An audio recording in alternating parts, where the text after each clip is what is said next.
Hello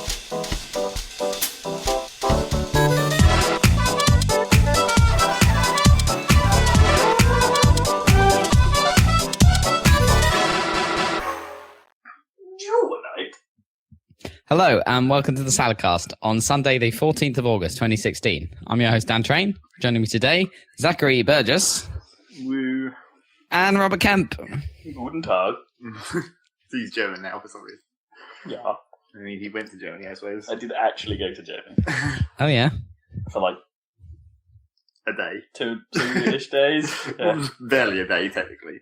In terms of like hours. Just like go to Germany, drive for a bit, hang about a bit, at a wedding, and drive back, fly back. So you didn't see much of the country, as it were?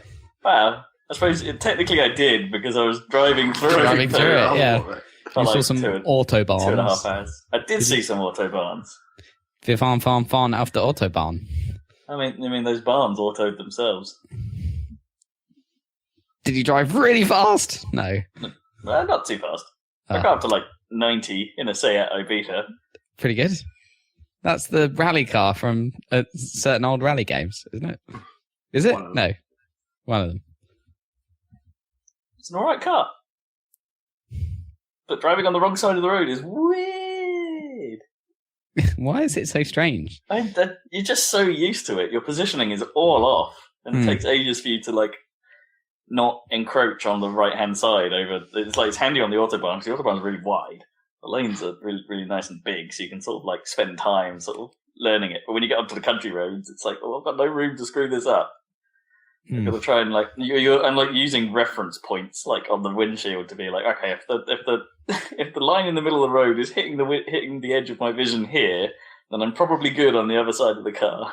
Right. Like you have to try. Like, it just takes a while to train your corners. Weirdly. Yeah. I don't know how people manage to train their corners getting in and out of like different sized cars, just in normal like long cars versus short car. Like, how do you get used to that? I don't know. Man, well, I wonder if I was being like, right, okay, stupid story of the week, I guess, right, or like baffling. This is the right section for that. So okay. Like, so I went to Cambridge yesterday, which accounts for my extreme level of tiredness today. Well, have you been boozing? Not so much boozing, just gaming till very, very early this morning. Fair enough. And yeah, so we went out for a cheeky Nando's, and went and parked where that is, and it's an incredibly tight multi-story car park there, so there's me taking it incredibly cautiously because it's just like, this is crazy tight and I can't really judge that offside left edge very well. I don't even know where Nando's is in Cambridge. Is that the Grafton Centre? Where the bowling alley is?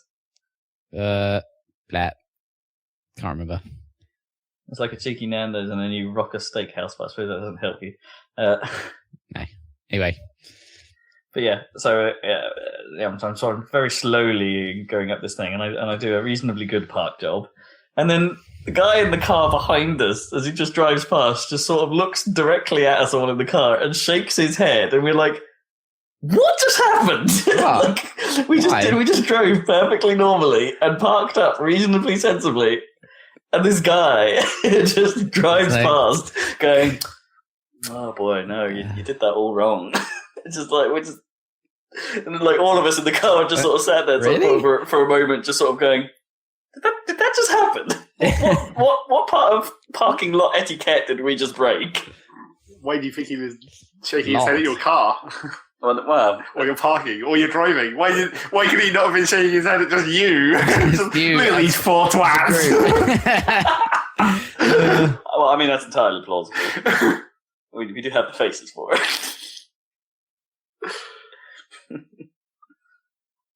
They say you wouldn't have done the same passing a group of 4 gamer guys parking very carefully or as normally as possible, and then you just go past and just look at them and be like, "Oh dear." Natural Park wasn't too bad. But no, it's just going up the ramps is a bit. Or maybe he thought you should have gone in backwards instead of forwards. Or something. I did go in backwards, or the other way around. Yeah, whichever. Maybe he was like, "Oh, what are you doing going in backwards? You're holding me up. Take too long." The thing is we're pretty sure we then saw the same people at the same cheeky Nando's. Well, yeah. So it's like they were also parking in this car park, which is next to the thing that you're going to. The thing is we drove.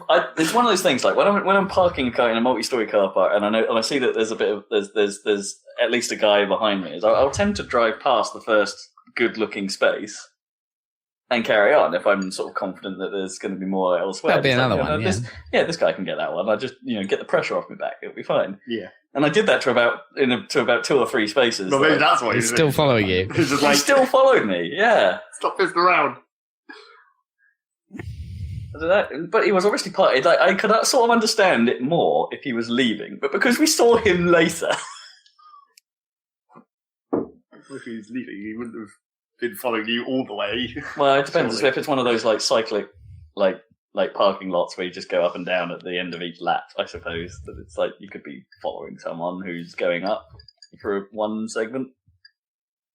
Did you see him later get the chicken delivered to his table, and he just looks at it and goes, "Oh dear." Actually, they were sort of sitting there for when we first noticed they were in the same Nando's. They were actually shaking their head at the time, so it's like it's probably just maybe I'm taking the piss out of them for the wrong reason. Maybe it's like a Tourette's tick. I don't know. Yes, like that would be the classic result.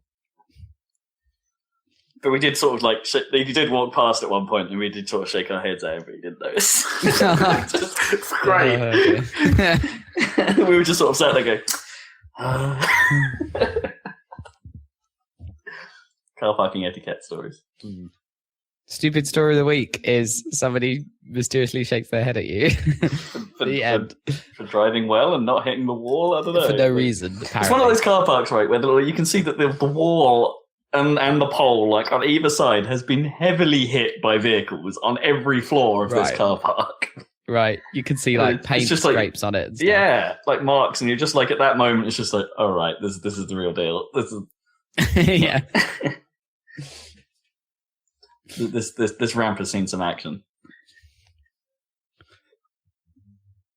This whole place is very poorly designed, apparently. Yeah, car parks generally are. Get it right.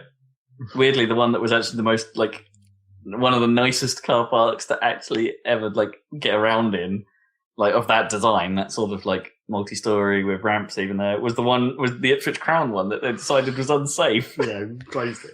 Was that it was probably unsafe because there was not sufficient pillars. Yeah, it's probably because of the foundation or whatever. It's like it was easy to park because there weren't enough pillars to structurally support the building. Yeah, probably. Yeah, maybe. The Foundation Street one's not too bad. This is like Ipswich car parking review hour. Yeah, damn right. Yeah. Speaking, crowd pools are classic. Car parks are a big part of a driver's existence. They are. That's why I have no experience of them at all.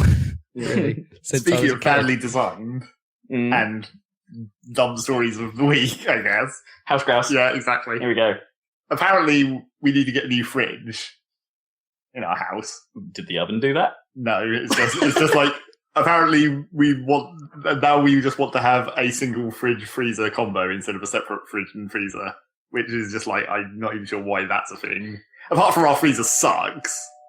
And someone's at Rob's door. There's going to be an additional cut. That's okay. So your freezer sucks? Your old freezer sucks? Well, it's like, it's got these drawers. We originally had a top-down one. Yeah. That was classic. Efficient ones, yeah. It's classic, but like not actually helpful because like it's really difficult to. You can't really fill it up because then you're like, how do I get to anything at the bottom? Right. Yeah. That makes sense. So then we got this new one with drawers, but the drawers suck. Like, it's incredibly difficult to get the drawers to go out and in because they're badly mounted or whatever. It's not just because it needs defrosting and it's actually frozen up and you can't. It's just like it's just a really badly designed freezer. Okay. So apparently we want to get rid of that and just have it combined with the fridge. But now it's just like, apparently, our fridge is in like what used to be a conservatory, but's now part of the house. And then it's like it's properly built and everything. It's not like a glass thing or anything. It's part of the house. It's just that it's through a door out of the kitchen into this little like it's basically a utility room, essentially. Kind of, but it leads outside as well from the. Is that right? That's how you get outside. At the back. Yeah. So the fridge is in there with the freezer and the washing machine. And apparently we can't have a new fridge where the current fridge is because all modern fridges are too wide and it would overlap the edges of the window by like a couple of inches on both sides. Oh no. Oh dear. And I'm like, so apparently the idea then is to put the fridge out in the little, I don't even know what to call that room, like the little porch that's part of the house. I don't know what do you call that little room that's on the back of a smaller room? The really tiny utility room. Is this one when you turn right? Is there? I can't even remember your house. The other side, the left hand one. It used right. to be where the dog kennel was. Okay. So apparently the idea is like put the fridge in there, and it's just like, why would you inconvenience yourself? Is that right by the back door? Right by the back door. Right. Yeah. So in order to get like food, you have to like go right through to two the doorways, edge, essentially. right to the edge of the house, and then and then bring it back into the kitchen through two doors. Why would you inconvenience yourself by like a whole nother 10 steps and turning around two corners just because the fridge slightly overlaps the windows in a room that you don't care how much light's coming in anyway?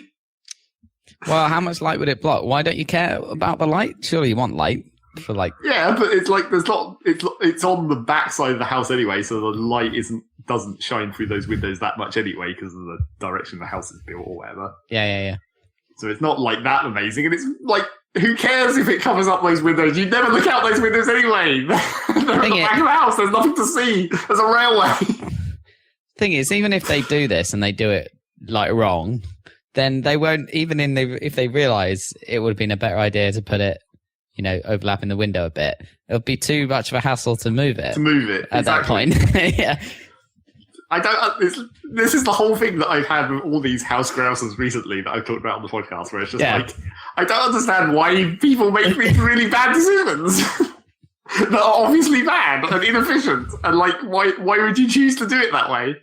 Or not even just why would you choose to do that way, but just like, why is modern design this way, where it's inherently worse than old design? What? Because the fridge is wider. Surely they're wider for a good reason. Like no, not the fridge wideness. But like I was talking about the other things, like like the boiler situation and the hot water tank, and like how hot water doesn't come out because you don't have a hot water tank any longer. It's like, what was wrong with a hot water tank? That was a perfectly decent bit of technology that was like.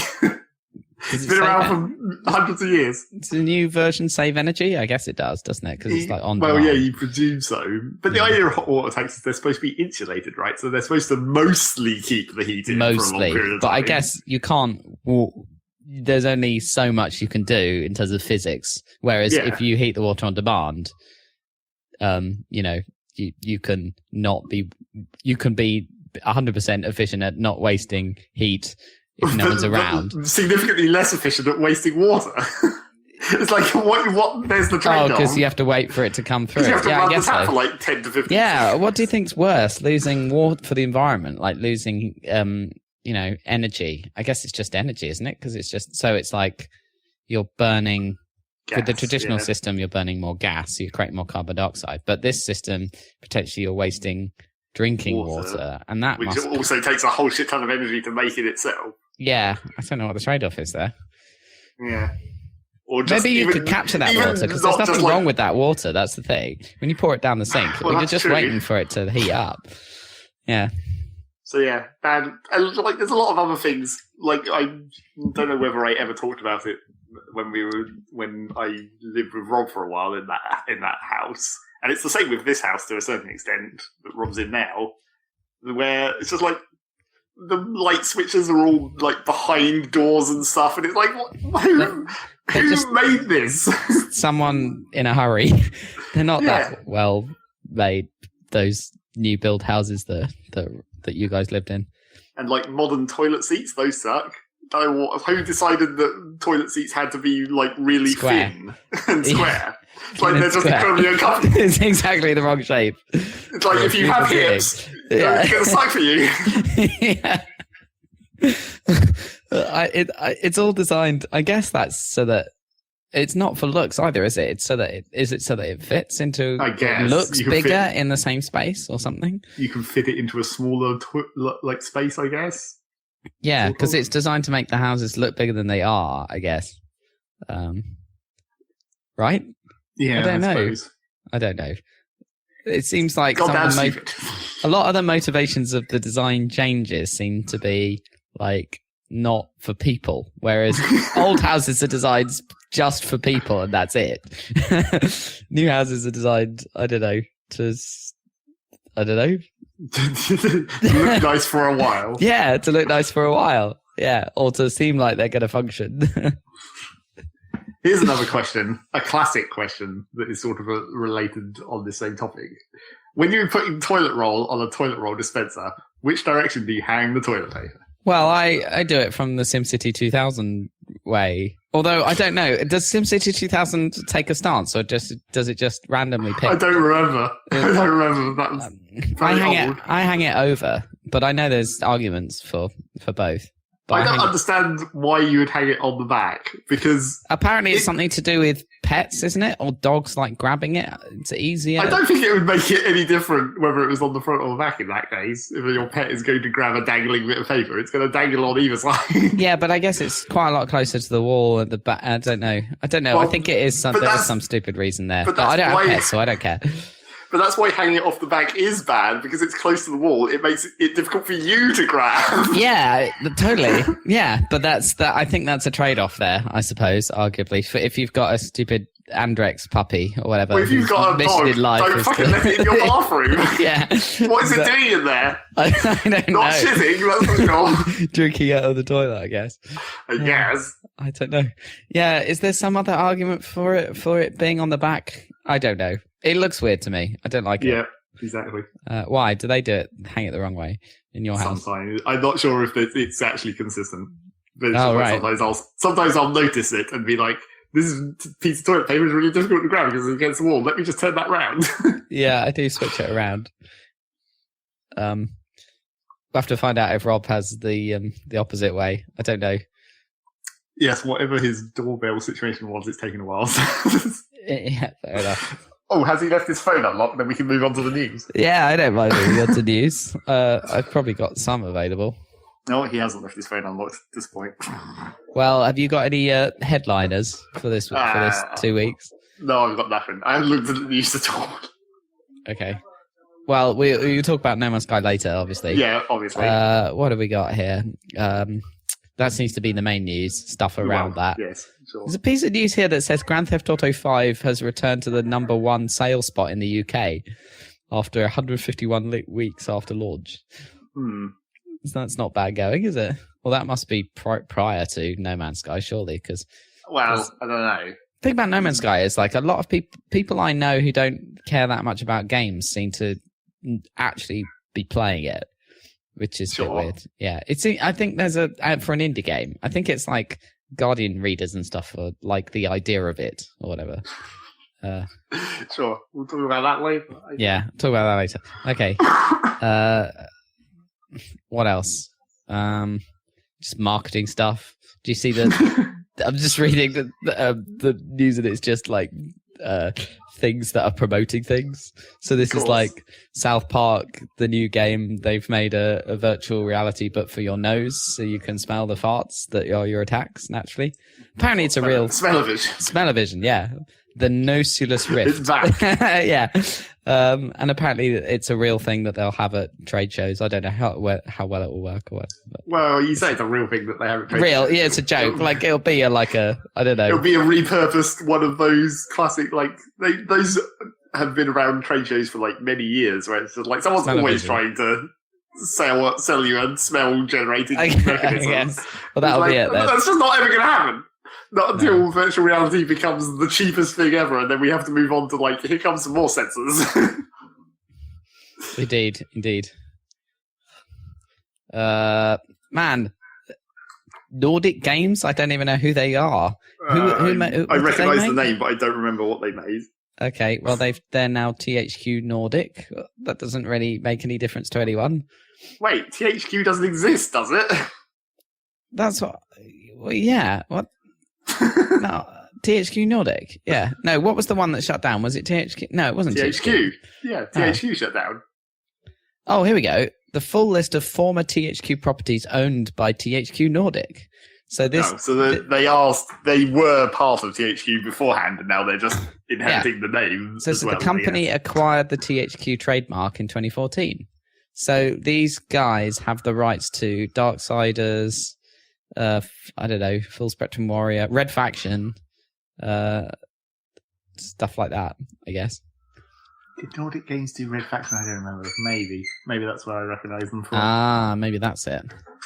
Oh, that might mean more Red Faction then, I guess. Well, maybe. Depends whether they still have their tech, the Geomons. Yeah. Nordic Gaming. I'm back now. Oh, what, THQ Nordic? Yep. As it is now. Have you got your news? I couldn't look at the news because your phone was locked, so so we had to make up some bullshit. Okay, well, yeah, I've got my news. Good. Start talking. You'll have to like correct me if you've talked about some of this. This was just the first news story, the first actual news story that we got to. There wasn't really much news to it. Was right, okay, that's the thing. So stuff we missed. Okay. Because we didn't talk about Adam Boyes.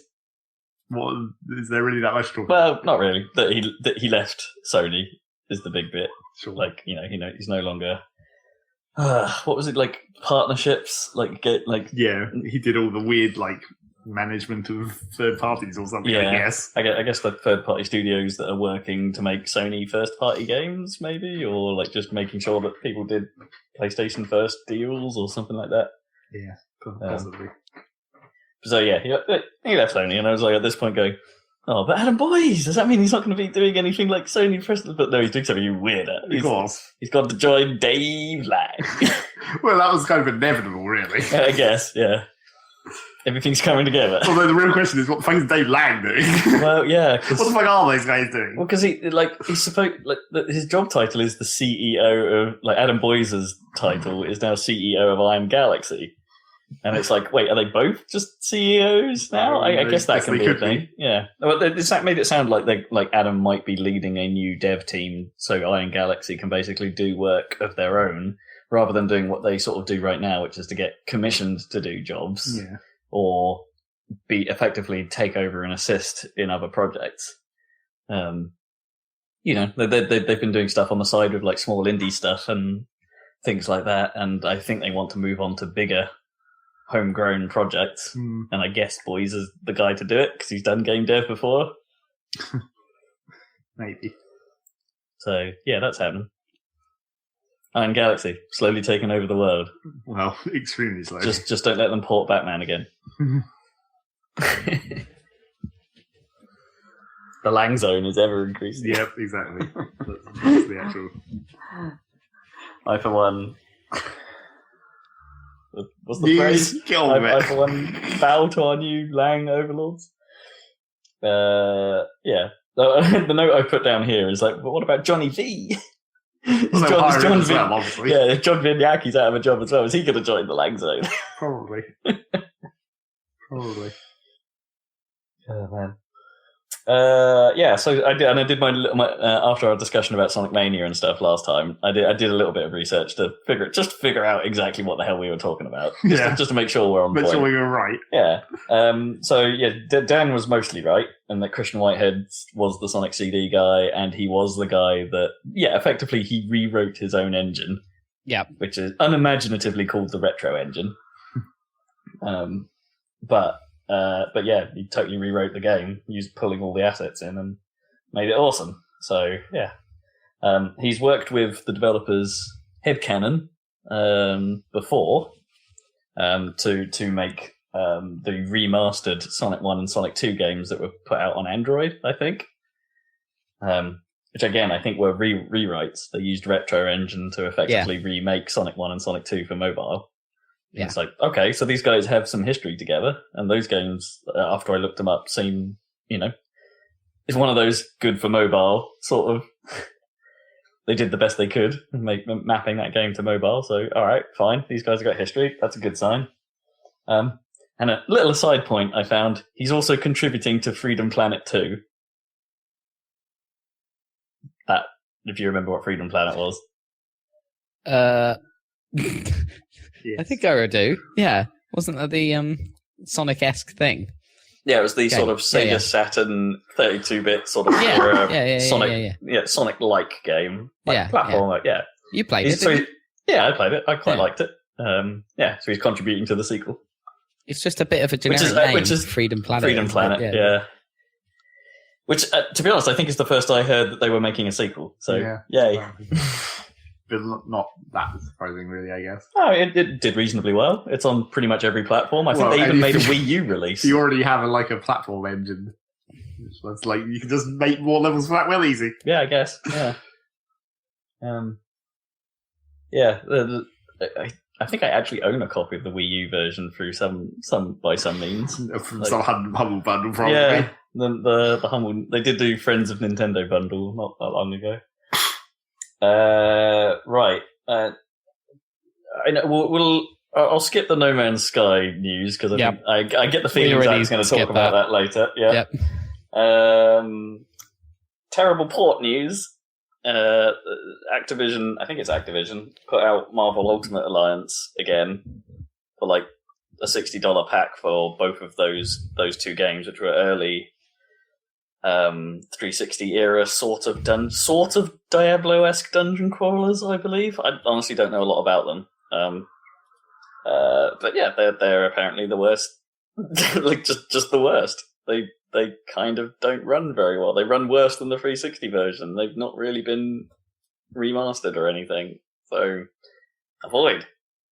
Consumer beware. And apparently the PC version is just totally broken. Like, it practically doesn't work. Lame. So, terrible port news. And my notes literally here saying that, Telltale's Batman is also busted on PC. Yeah, I mean, I was watching a quick look at that earlier, and the frame rate didn't look super great on what's presumably a pretty good PC. I've heard a lot of that the frame rate is poor, that it's quite crash buggy. I think they're pushing their engine beyond what it was meant to do, I think. Well, I'm not sure it was ever that. Their engine was never that good. No. But I guess it served its purpose for Telltale adventure games, but at the current, they're trying to get more cinematic, I guess. Yeah. More completely obvious news, I guess. Konami has officially moved its arcade business out of its gaming division, which was dedicated to the development of new video games as we would know them, and has moved it into the amusement or patchy slot division. Further cementing its intentions, I guess. That's not necessarily telling you anything about its intentions. It's just obvious restructuring. Yeah, I guess. It's why lump everything into one big thing when you can split it into two smaller things? Well, except they're not now. They've moved it into one thing, I guess.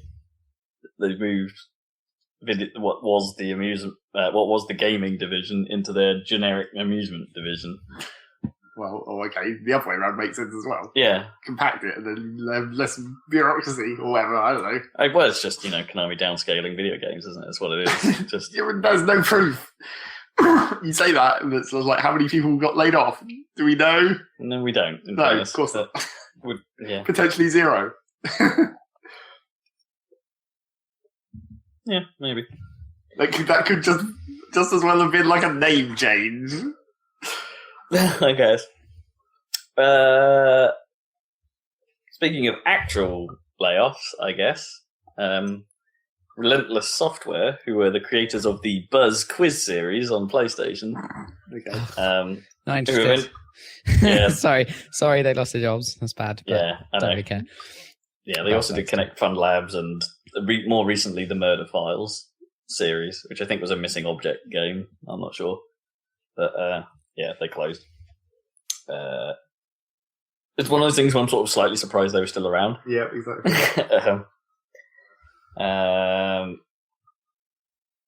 Small game announcement rumor: StarCraft is getting a remake.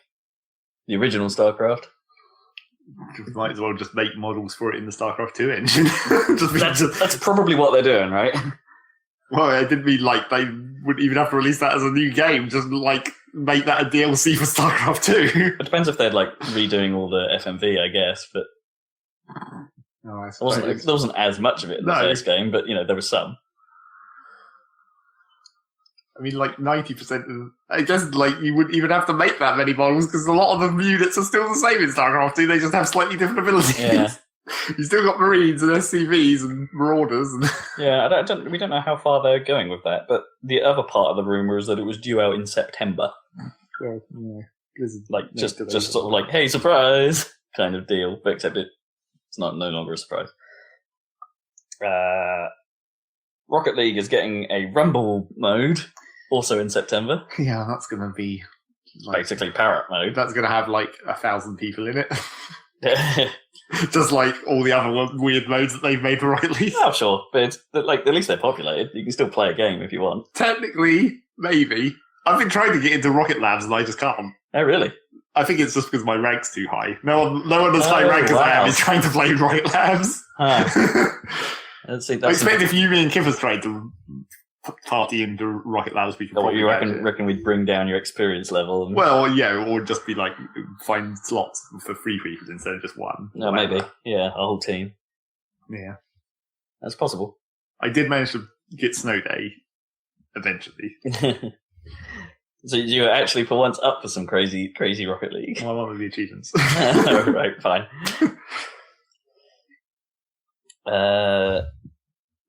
I don't know a great deal about what the power-ups for that are going to be. I don't know. Some boxing gloves, but... Well, yeah, boxing gloves, yeah. They showed basically all the obvious power-ups where you basically have the hit the other cars away from you power-up. You have the pull you towards the ball power-up or the ball towards you power-up. You have the freeze the ball in place power-up, and that's pretty much all you need. That's just like all the obvious power-ups that you'd have for this kind of car, soccer, football. Yeah, I guess. But it's just like, how is that even going to work? Red shells. I mean, are you going to? Is it going to be like pickups on the field? I would imagine so. Yeah. I mean, that's going to be weird. I imagine they do it like. Is it going to be like Kart Battle or something? Is it going to be like a Mario Kart where you pick up the thing and then it randomly gives you a power up, or are the power ups going to be a specific power up on the different locations on the map or something? That's a good question. Yeah, are they going to do it like super? I don't know, a bit like arena shooters are going now, with like cooldown timers on the floor, and how far are they going with this? Make it like hyperplayed, basically. Oh man, yeah. It's what we always said. It's what you want, the different arenas and like obstacles and shit. It's just hyperplay. Oh man, we need to figure out how to get hyperplay running. Yep, we should. It's going to be practically impossible because that ran on some kind of weird engine. Yeah, it was ancient. It was like one of the few Windows 95 games I think we could actually get to run in 64480. Yeah, that's happening. Actually, as a quick aside, I played some of the PS4 version of Rocket League over the weekend, which was fun because obviously I have no experience points. So you got to play against shit people. Yeah, but I was also playing with fairly inexperienced players as well. So you got to be the one good person. I was the wild card in all the games. And it's like I don't mean that in an egotistical sort of way. I'm not that great in the grand scheme of Rocket League, but that was a lot of fun.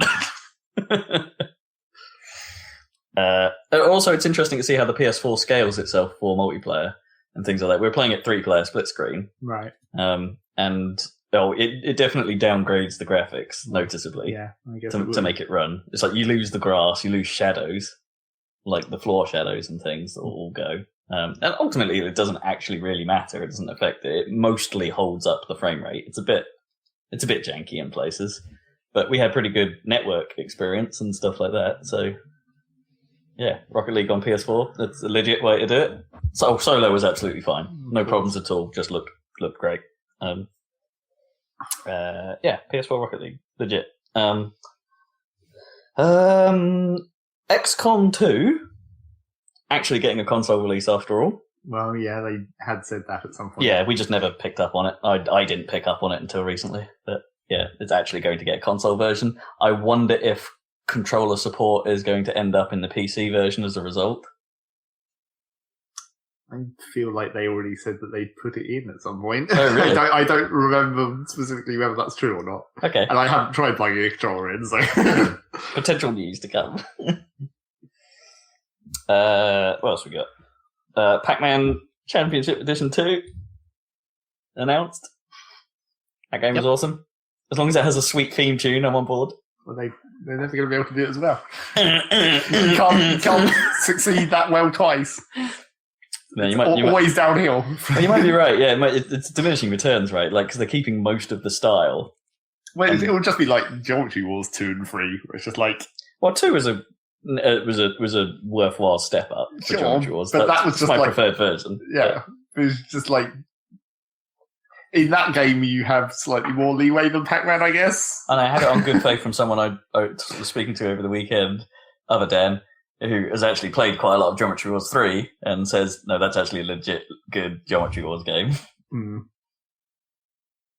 That one's also good. So, yeah. But there is, it's probably going to be great. Probably.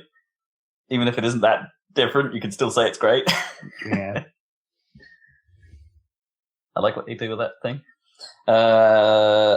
Not vaguely related to gaming news. Ubisoft have announced that the Division movie is actually a thing. Adding to their ever-growing list of movies. Yeah. Yet another bad movie for the pile. Yeah. Well, it's just like that. Although, in fairness, the Division movie could literally be anything. Well, no. It depends if they're going to all the way down the Dirty Money route, or if they're going to just redo that story, or the actual sort of character story they can tell within that can be anything. Well, the Division story is basically just I Am Legend, but with slightly more people. With people rather than zombies, I guess. Yeah.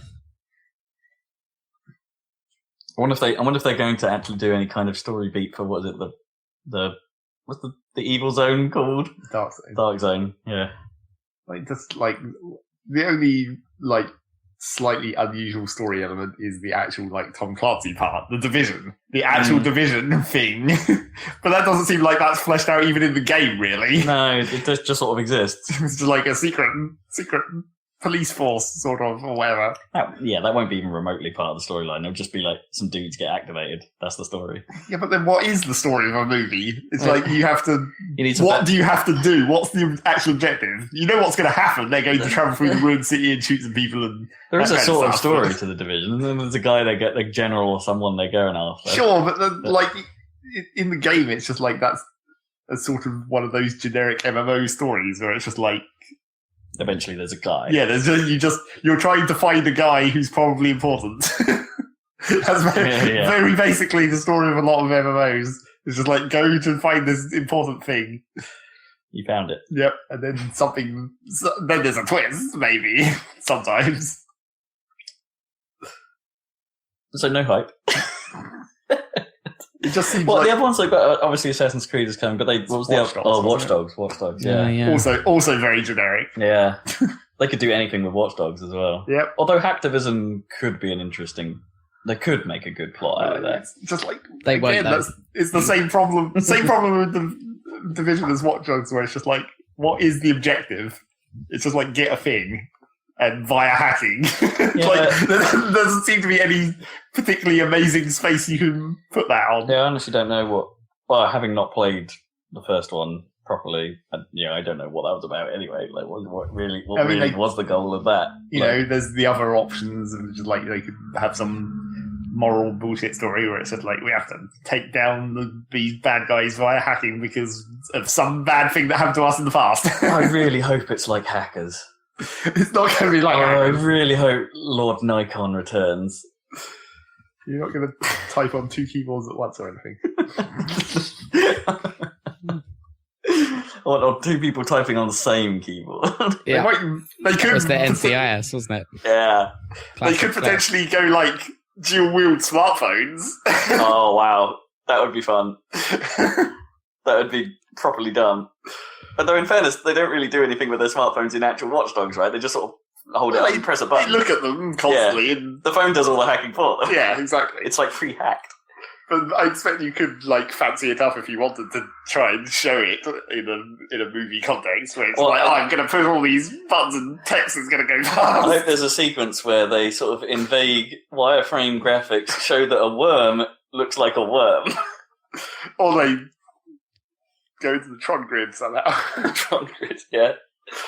They go speak to a logic gate and have it just go, no. No. So apparently my cousin's wife, what's that relation? something. I don't think that is a relation. No, is it like cousin? What? No, I don't know about that. Yeah, I don't know. No Cousin's wife, she makes costumes, and apparently she made the assassin's costume for Michael Fassbender or whatever. In that. Okay, that's kind of awesome. So that's kind of cool, even if the film's probably terrible. But yeah, they're pretty neat costumes. If you want some serious cosplay, then well, that's the ultimate cosplay because it's exactly the one in the film. Yeah, I heard Sony are still actually trying to make the Uncharted movie a thing. They got like a new writer on board or something, and they're still trying. It's been like 5 years, whatever, since that rumor started going around. I mean, that doesn't even seem like that should be difficult.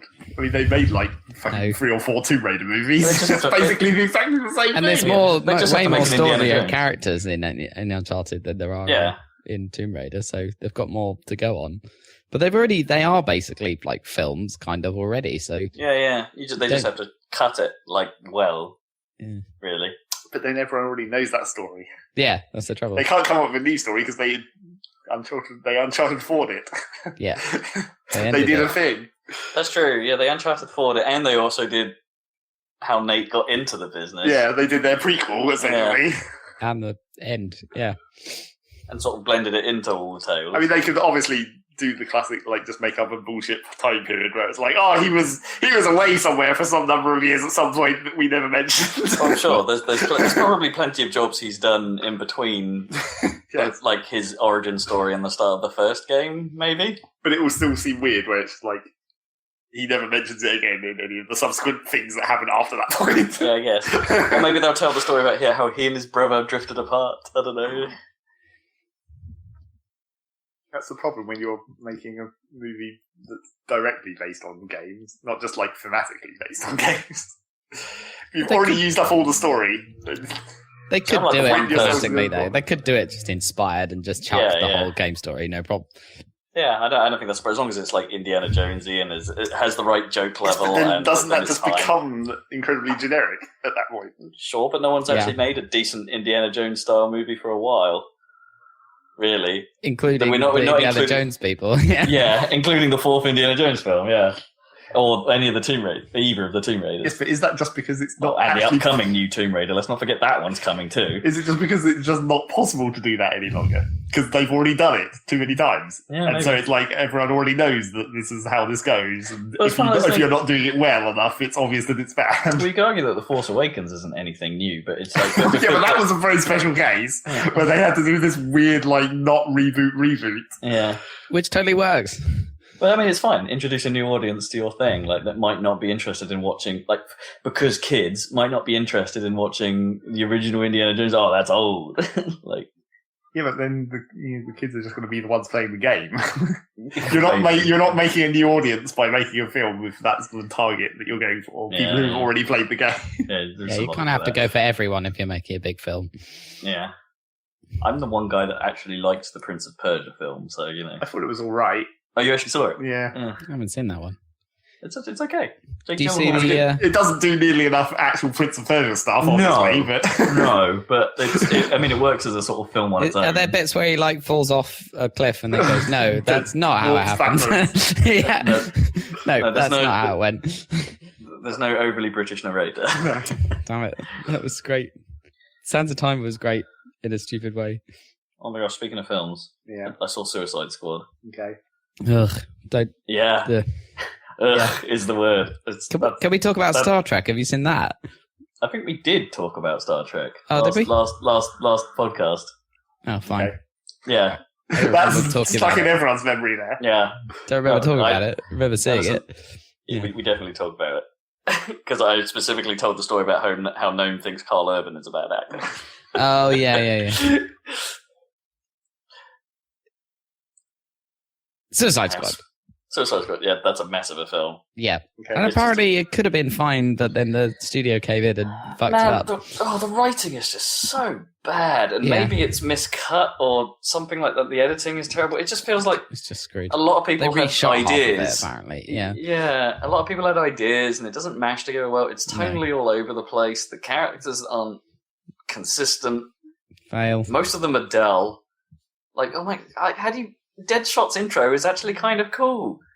And then he's super generic and boring for the rest of the film. And like you've got Will Smith behind him, and the only joke he really like the film's idea of a joke is basically there's an action sequence and someone basically goes, "Well, that was nuts," like, or some form of or some form of weird like throwaway quip that isn't actually funny or insightful. It's just like, that shit crazy.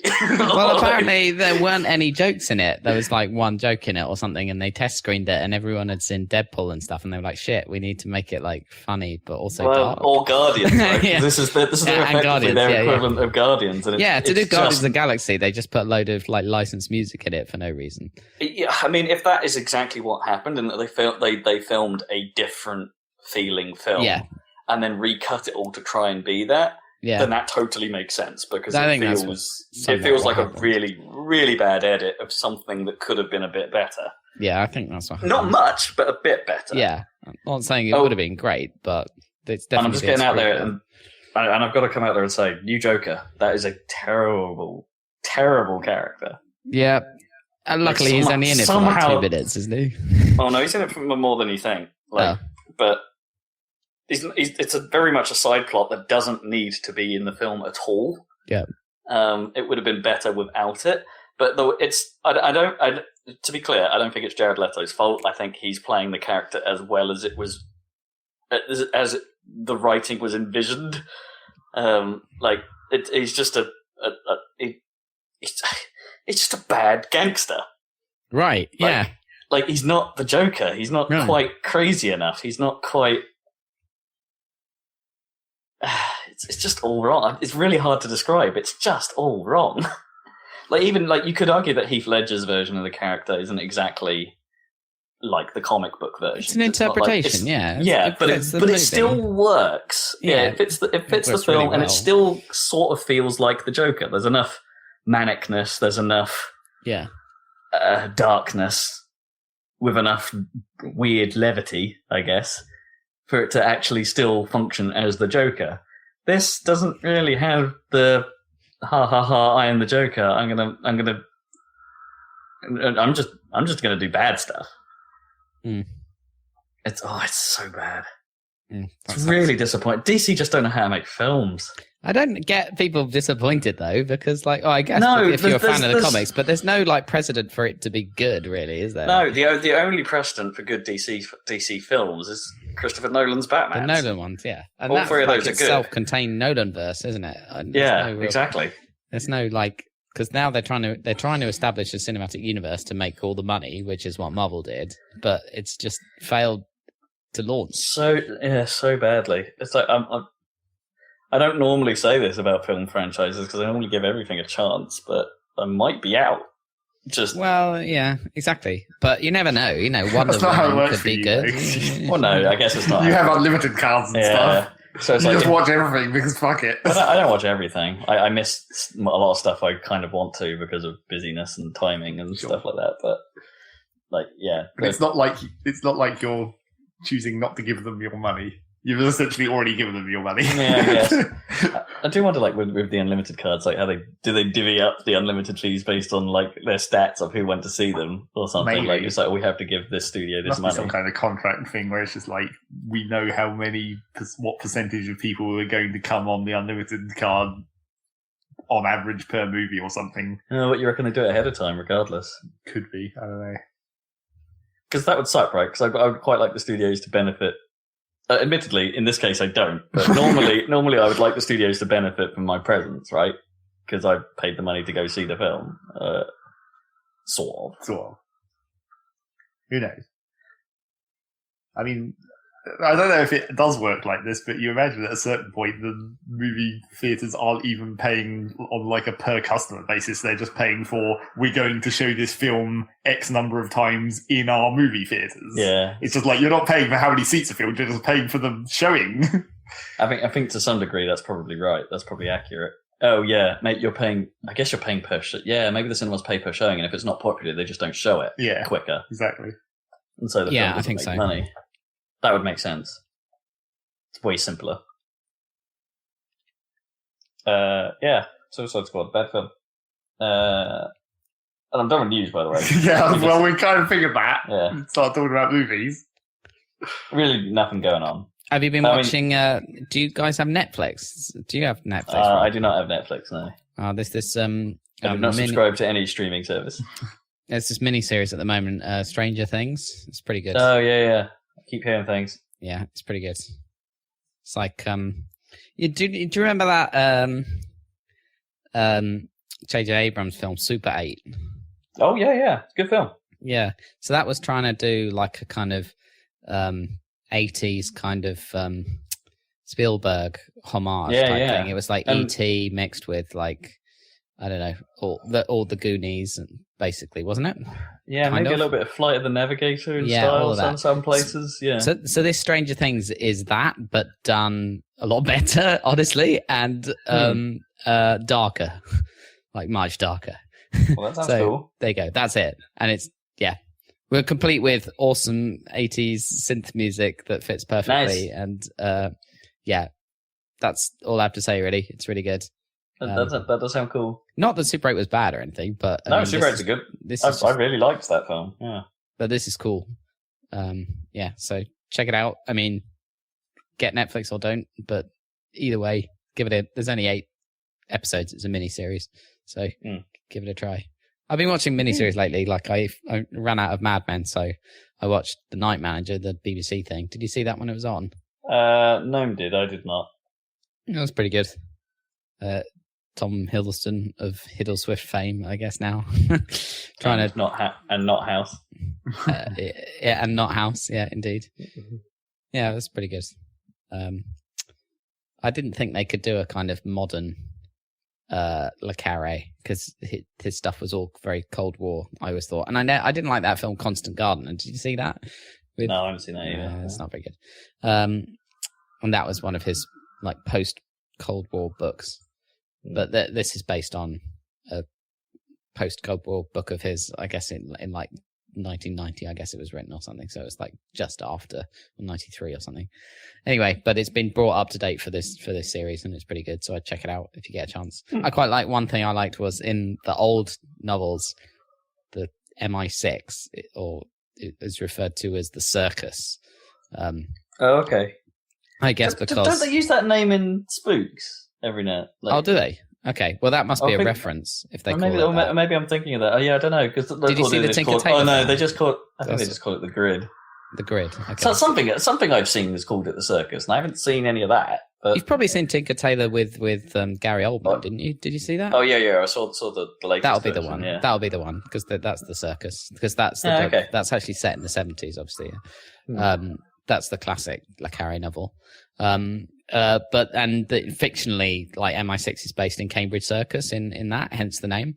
But now, of course, everyone knows where MI6 is based, right? It's that huge building on the river, right?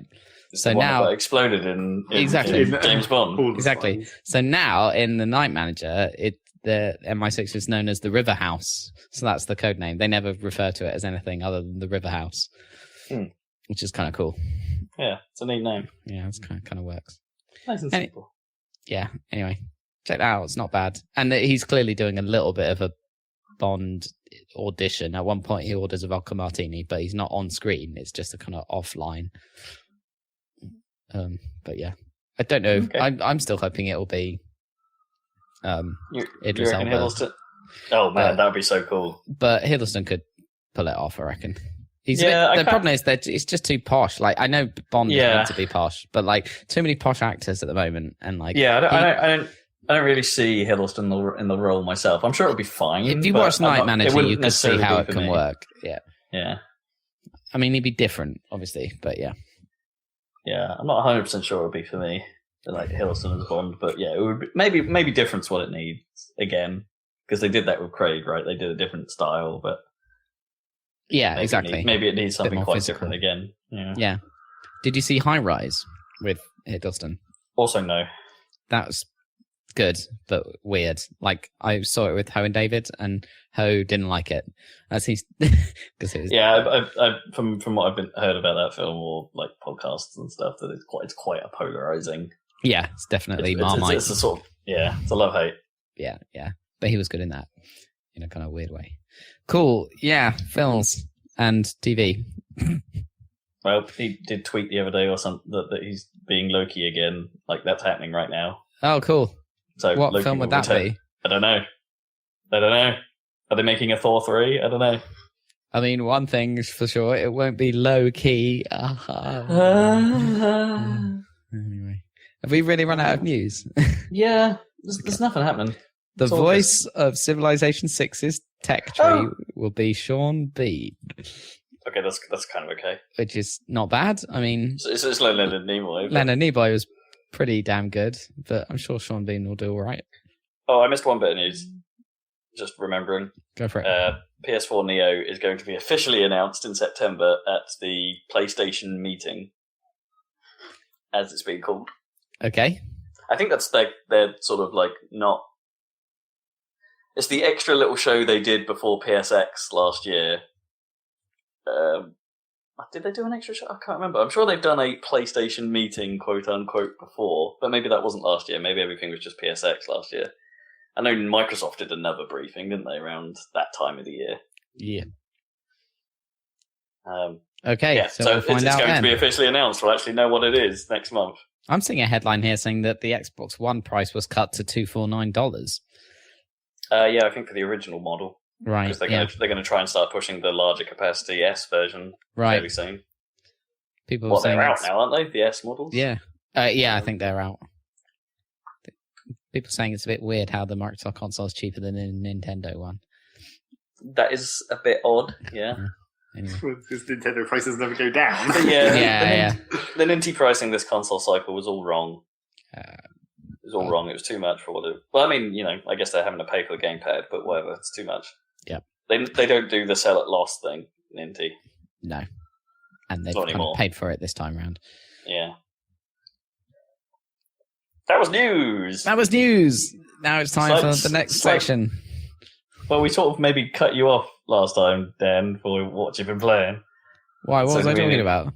Well, not a lot, like Metal Gear and stuff like that. Okay. But then, we didn't cut him off. We didn't leave him enough time. I know. And also, people turned up for pizza. So, Well, I can talk briefly. Let's see, what have we got? Yeah, Metal Gear. I finally did that mission 42, the annoying one. So, but I kind of had to jip it because I don't know. I wasn't having much luck with the D-Walker. Right, fair enough.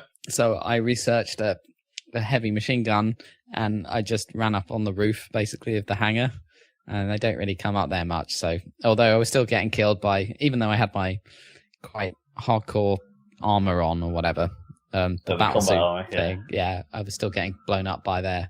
those skulls have that attack where they make a spike appear and that knocks you over, but then it explodes and that can kill you instantly, I discovered. So once I learned to stay away from those exploding as the priority, then I eventually managed to kill them. But I got like a B rank or something because it took ages for me to hang out on the roof and gradually kill them. Yeah, it's not a fun level. No, it's not a fun mission, but I got that over with. So now... I guess I'm getting towards end of story stuff. Although I was looking at, it looks like I was looking at what it takes to unlock the remaining stuff, and it looks like I might be penalised for the fact that I've never bothered with quiet because one. Right. Does it need a I think I need a bond level. Yeah, I think I need a high bond with quiet, and I have 0 bond with quiet because I never use her because number one, I was worried she might kill people. Although I think I can avoid that. And number two, just give her a trank gun, you'll be fine. Well, I can't because you can't give her a trank gun until you've got bond high. So I think I might have to use her as a scout and make sure. But I didn't realise that because I just assumed she'd start killing people. So you might be right. I'm not sure you can tell her to not. If you get spotted, I think she does try and she will start deal with people. Things. Yeah. So that might be tricky if you're going to stick to that. You might be stuck. Yeah, so I don't think there's much I can do there. I mean, I would just have to do it without getting spotted, basically, until I got to the point where I could increase my bond with her. I could probably do quite a few side ops. That probably doesn't count for much bond, but I could probably do side ops without getting spotted.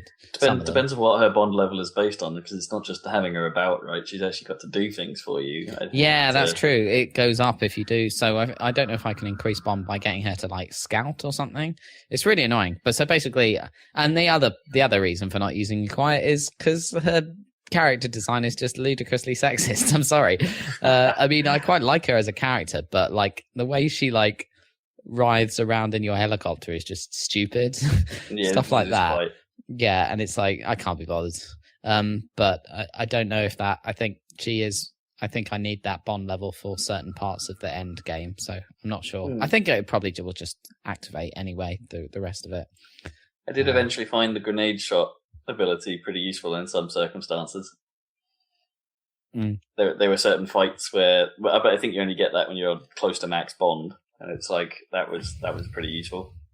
Yeah, but that would kill people. I can't do that. Oh, it depends. No, I only used it. I used it against vehicles. Oh, that's cool. What, you throw a grenade at the vehicle and she shoots it? Well, yeah, I throw it generically up in the air, tell her to shoot it, and she'd shoot it in the direction of the. Oh, I see. She knocks it in the direction. Okay, yeah, that's cool. That's pretty cool. Awesome. Because you can use it against aircraft as well. If there's a helicopter coming for you, just throw a grenade in the air. She'll shoot it. She'll shoot it at the helicopter. It's great. That's ridiculous. I don't know how the physics of that would work. It wouldn't, but you know. No, it wouldn't work. Yeah, yeah. I mean, that grenade, wouldn't it just like explode? I don't know. Probably expect not. If you used a certain kind of bullet, like a hollow point or something, so it flatten and apply as much force without penetration on the grenades, because the grenade casing is relatively hard. Yeah. So potentially you could transmit some amount of the bullet speed into the grenade, but I don't know about like mass. Yeah, significantly propelling it. Yeah. You could probably direct it, but I don't know about like chucking it into a helicopter. Yeah. I mean, even the awesome cutscene early on where she shoots the guy in the jet fighter as it's coming to attack your helicopter is stupid, but really cool. So I guess I'm basically. I got a reward that said you have completed 50% of the side ops. I was like, 50%? Jesus, how many are there? Oh, yeah. There's like 150 or something. I'm not even sure I got that. Yeah, no, you probably didn't. I've done quite a few, so but they're quite fun to do the side ops with the later tech or whatever. Because to be honest, the wormhole thing is ludicrously overpowered. Yeah. Because it makes like prisoner rescues and stuff super easy. Well, and it makes like no noise, really. Yeah, like, it does make noise, but no one ever hears it. People don't notice the balloons, and like you can just get rid of bodies instantly, basically, a lot of the time. So I just always wormhole filter everyone now. I think I need to fully upgrade the base to get access to the last mission, but I'm pretty close to that. I think it's just the fuel resource thing again. I don't know if I did that. Okay. I think you've still. Presumably, you haven't had the mission I was talking about last time. Then, is it's another mission that takes place in your base. I'm about to do that one. I think. Oh, okay. It's a cool mission. Although, don't have to kill people. God damn it. Anyway. Yeah. Anyway, actually, the more I think about that, Yeah. I don't think I could avoid it. Anyway. I'll check my current stat, which is I've killed like 7 people, I think, by accidents and stuff. Right. So yeah, it should be okay. So that's that. I finished Day of the Tentacle remastered. Oh, you got it. Yeah. Did you need any help in the end, or did you figure it all out? Or? It took quite a few sessions, but I did get through it. A lot of time wandering around, clicking on things. Going, oh yeah, like there's some of the puzzles are like, they're mostly really good, but there's one where you have to like paint a line on the back of a cat or something, and it's like, I can't even remember why you had to do that now. Oh yeah, to make it look like a skunk. Yeah, there you go. Right, that old chestnut. Yeah, that old chestnut. I mean, it is what it is. It's pretty great. And I talked about the music and the art looking pretty good now. It's pretty nice. I might go back and play it all through with the developers commentary now that I know all the solutions before I forget them all. Because that might be quite fun. It's always good to have a bit of Tim Schafer explanations. That was quite good for Grim Fandango, but I'm hoping there's more Tim Schafer in this one because there was quite a lot of. I mean, it was interesting in Grim Fandango, but there was quite a lot of other kind of team members and stuff talking about the art and stuff. Sure. And it's quite nice to hear more about kind of the jokes and things in the story. Yeah, how it came to be. Yeah, how that came to be is probably more interesting than some of the technical aspects. Or exactly. we wanted to give him the feel of this kind of scene with this, but with a little bit of emotional twist. Yeah, all of that. There was some interesting technical stuff in the Grim Fandango because they were kind of pushing it with the 3D stuff in '98 with what they were doing in some places, which is kind of interesting. But that's all really. But that was the age of Half-Life, wasn't it? It was, yeah, but in terms of the continuation of their engines and stuff, it was kind of interesting because they had the flat background still. So yeah, it was kind of a weird thing. So talking about the boxes, the way you can walk and everything. Oh right, yeah, having to map that and the angles, I guess. Yeah, all the angles and stuff. The Final Fantasy problem. There was a bug apparently in the last year. There's a bit with is it in the year? No, in year 2. Yeah, there's the cat races going on, right? The giant cat races, and there's apparently if you look over the track, there's races going on, and there's an actual game. Like there's logic for an actual cat races being run that you can see on the scoreboard, but apparently there's a bug where that logic routine just continues to run for the rest of the game. Every scene it's running in the background. It never gets turned off using your CPU. Well, that's quite funny. That's quite funny. I don't know if that's still present. They just weirdly simulate what's going on. Yeah, there's a tiny all the things to simulate. Yeah, there's a tiny little cat race routine going on. That's kind of funny. Yeah. Yeah, and that's mostly what I've been playing. I will get to the end of that, and then I don't know what to start. I guess I've got The Witness to play. That's right. Yeah. You should carry on with that. Get it done. Yeah. I'll continue. Spend the 30 hours to get it done. Yeah, I got a new keyboard and mouse. Ooh. For some reason, because I looked at my keyboard and mouse, and I was like, these are like 8 years old. That's quite a long time. Right, if they still work. Well, yeah, the mouse was breaking, unfortunately. Okay. It would get in a weird state with its, controls to change the sensitivity. That on that mouse. You got one of those. Yeah. Well, the new one is, I got a Logitech and it's got controls like that on the new one, but the new one is wireless. But I don't think it's actually as comfortable as the old one, but never mind, they don't do the old shape anymore. But continuing the same topic as we were talking about earlier, where why are new things bad? Newer things are bad, yeah. I mean, I think I missed that. Yeah, you did. It's pretty cool. I mean, it's wireless, but it's like got latency that's better than the old wired ones, basically. But it's ambidextrous. Yeah, that's why it's slightly less comfortable. Oh, I see. I think, yeah.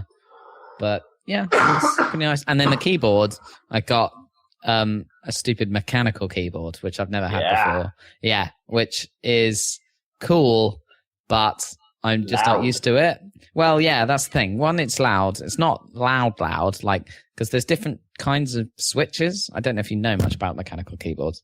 Cherry. Yeah, there's Cherry, MX, and they're different colors. And so the blue ones are the super clicky ones. And I got the brown, Cherry MX brown, which is less clicky, but still clicky, as it turns out, as I shall demonstrate. Do you hear that? Audibly. Yeah. But, I mean, it feels cool for typing and stuff, but I currently make more mistakes than with a normal keyboard, so I'm not faster. Okay. But I think I just have to get used to it. But, yeah, it is nice and clicky. And I don't know about gaming, really, because I've been playing Metal Gear still with the controller, so I don't know how. I guess there's a nice sense of feedback. It must be the same sort of feeling as, the moving to a fight stick. You get that feedback. You get a little bump, which is quite nice. Like you get a little feedback that. I mean, I don't have a problem really with normal keyboards, but it is quite nice. Oh, and it's like there was a version with ridiculous RGB color lighting, and I was like, No, I'll just get the red lighting. That's fine.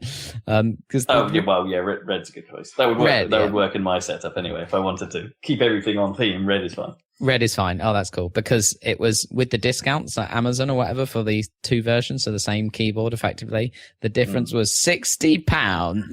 Wow. For the RGB shit. It was because this one was discounted more. But even so, it's still like, even on the RRP or whatever, it's still £40 more or something for the RGB. But you can do stupid, ridiculous stuff with that. Like you press a key and it ripples out from it, and it does a million different, it can do waves of color and shit all over it. Yeah, I think some of them you have it so it only highlights the bits that are in use for the game or something. I can. Yeah. This does have that. Like I can press a button and only highlight certain keys, which I can configure, which is kind of cool. But I'm not going to use it. You kind of always want that stuff to be automatic anyway, but like that requires the game to sort of deal with that, right? Well, I think you can get the software to recognize what program's running probably and switch it automatically for you. Oh, sure. You should be able to. Yeah. I know, but like anything else. It's one of those things that are like, in an ideal world, you'd want the game to be able to tell the keyboard what to do, right? It's like you just configured the controls in the game, and it's like, oh yeah, no, the keyboard knows what to do. But really, lighting is dumb and doesn't. It's utterly pointless unless you play in darkened rooms frequently and want to make your keyboard a bit more obvious. Like there is an RGB light on the mouse, right? So I could configure that to be red to match the keyboard, right? But why would I use up my wireless battery, my wireless mouse's battery on a light? That's dumb. Sure. Yeah, I get that. Yeah. It's quite good, the wireless. It's got a, lithium ion battery, so you'd have to buy batteries for it. And then you can plug it in with a cable to charge it, but you can use the mouse as just a wired mouse while it's charging or whatever. So that's quite nice. Well, what would inevitably happen with that scenario with me is I would just have it wired in, like, for one time to charge it, and then just leave the wire in. You just forget about it, yeah. Yeah, because I have a Logitech, I think it's a GX2, I think it is. It's a real sort of super ergonomic fat mouse, and that's the one I use on my work machine. Yeah. And it's wireless and all that stuff, and, the battery life lasts ages, but I've never unplugged it. I plugged it in, and it's just like, well, this is staying. Well, I use a Logitech Marathon mouse at work, and that takes like 2 AA batteries, and they last forever. And so it can't be plugged in because it takes normal batteries or whatever. Oh, sure, yeah. Yeah, and I never have a problem with that. Apart from it's annoying that it still uses this one does too, but it still uses the Logitech dongle thing when the Apple mouse just uses Bluetooth, which would be a lot easier. With my MacBook. I do wonder sometimes, like, I wonder if there's a DPI or a refresh rate reason for Logitech using their little adapter. Yeah, possibly, yeah. And, it's useful, so you only need one of those adapters and suddenly you can use all of your Logitech kit at once. So, in theory, I have a couple of those adapters in my house because I use a Logitech wireless keyboard on my system downstairs, and I have that Logitech mouse upstairs on my work PC. And it's... I wonder if I should just sync my keyboard and just use one, and like move the mechanical keyboard downstairs and stuff like that. But do you have a mechanical keyboard then? Well, it's not like a full on mechanical keyboard. Right. It's just like a regular ass keyboard. Right. Yeah. Cool. I don't know what you even call those regular ass keyboards. Like like the clicky, or the Microsofty ones, like the not really clicky. They're not like, cherry switches or like the super click clacky, but they're just like normal ass keyboards. The keys look normal, but I don't know what they called. Like keyboards. Yeah. In other tech news, I also bought ridiculously one of the new Bose wireless noise cancelling headphones. Ooh, which the Quiet Comforts. The Quiet Comfort 35, which is the Bluetooth one. And oh my god, they're amazing. I mean, I'm quite happy with my Audio Technica set, but oh my god, those things, I want them so bad. They were ridiculously great. I mean, it's not. I was just thinking this, like it was a bit of a weird thing to buy, and it's not often that you pay literally 3 times as much as you normally would for something, and it's actually that much better. You know what I mean? Usually if you pay 3 times as much, it's like a little bit better, but it's like, it's there's no real reason. Yeah. There's often a premium tax, isn't there, for like doing that? Like, would you call a BMW 3 times better than a Focus? Exactly. It's like, I don't know. Maybe it's worth it for some people, I'm sure, but it's kind of a luxury. And this this thing is definitely a luxury, but it's like living in the future. It's it's Bluetooth, it's wireless, and it connects to 2 things at once, and you play, and it just works. And the noise cancelling. I was always skeptical about noise cancelling because I knew that it wasn't magic, and I'd always heard like, oh, it's great for airplanes with a constant, steady jet noise, but like in an office, it's not that good.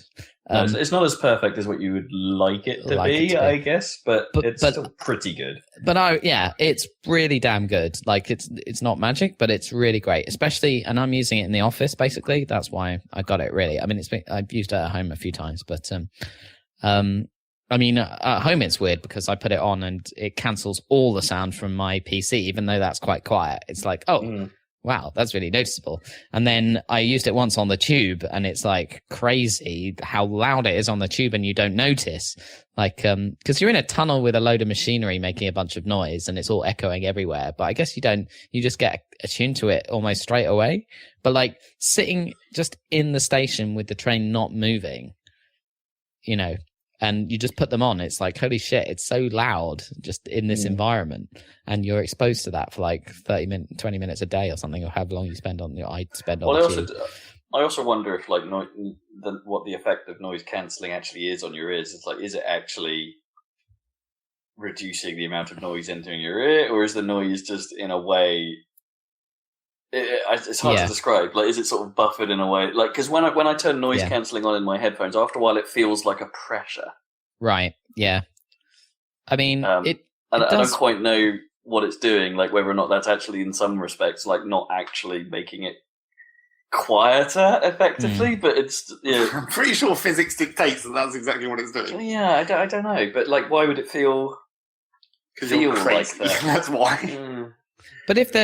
But there could be something. I don't know what it is, Zach. How does it work? Because, like, surely if you're in a room with absolutely no vibrations being made, is that not different to a vibration being made and then a destructive vibration being made to cancel it, blasting into your ears or whatever? Like, is there no physical difference? That's the whole point of what destructive interference even does. I mean, in theory, it's like noise cancelling is not perfect because of the delay, so there is always going to be some amount of... So maybe, like, you might be getting, like, sound that is inaudible to you because it's been reduced or shifted that's still coming in. But, destructive interference is a thing, and it's a thing, and it works. It cancels the whole intention of the energy of it. It just removes the whole wave. Yeah. No, I understand that. It's just this. It's just an odd sensation. Well, it's probably because you're not used to actual silence. Maybe. Yeah, maybe. Especially in those environments. But yeah, in the office, it just means I can. If I'm concentrating on working, I can put on music and have it at a much lower volume than I would have had to do to kind of drown out the office noise. Sure. Which is really great. And it genuinely helps me concentrate and work, I mean, and I can switch, and it just connects to my Mac over Bluetooth, and it connects to the way it works is it can connect to 2 things at once, and then just whichever one you play, it just starts playing, which is pretty cool. And it seems to have I haven't tried playing on both. I think it must just pick one, or the last one you hit play on, or whatever, or that had an audio coming out of it. But it kind of announces. It has a little text-to-speech engine in it, or whatever, so it tells you what it's connected to and stuff, which is quite good. Hello, Dan. I'm in your ears. And it has play, pause, and volume controls right on the headset as well, which is pretty nice. So I find that useful. I can just hit pause as I take the headphones off if I'm speaking to someone. Yeah, that's neat. Like that. They're really, really good. I highly recommend them if you can afford to spend too much money on headphones. But nearly 300 quid. Yeah, they're 290 quid. They were. Yeah. And they're amazing. So there you go. as I keep saying at the moment, like anything I ever say, well, that would be nice. It's like we've got new couch. Yeah, that's fair enough. Absolutely fair enough. New mattress. It's a total luxury, but anniversary gifts. It's been a bit of a revelation, because there's some things you could spend too much money on that wouldn't be worth it at all. Definitely. Oh, sure. Like I was wandering through John Lewis the other day, and I saw Samsung's current like flagship, like Super HD or like 4K quantum dot TV, and I'm sat there going, "Oh, that thing is beautiful." But boy, the uplift for the latest model is significant. What you mean the upgrade? TVs. Or Well, the cost, right? Like between like one step down and the current flagship model is pretty large. Steep, like you could have like another Samsung 4K TV right next to it, and it's like this is like half the price, and it's the same size, and it's most of the tech that's in this other one. Mm-hmm. But seriously though, that thing. Like I've seen both OLEDs and quantum dots in action, and honestly, I can't really tell the difference between them. But like they're both so nice. Like it's just that moment where you look at them and go, "I need one of these." I'm sure you'll get to that point before long, Rob. I mean, you've done your PC, so you've had your TV for a while. And then you immediately have that conversation with your other half. It's like, yeah, we don't need 60 inches of TV, and I'm like, oh yes, you do. Yes, we do. Those are 60 beautiful inches. You've got a lot of use out of your TV, though, haven't you? I mean, it's like 9 years old now. Yeah, and you use it like every day to play games and stuff, right? Yeah, it gets used all the time.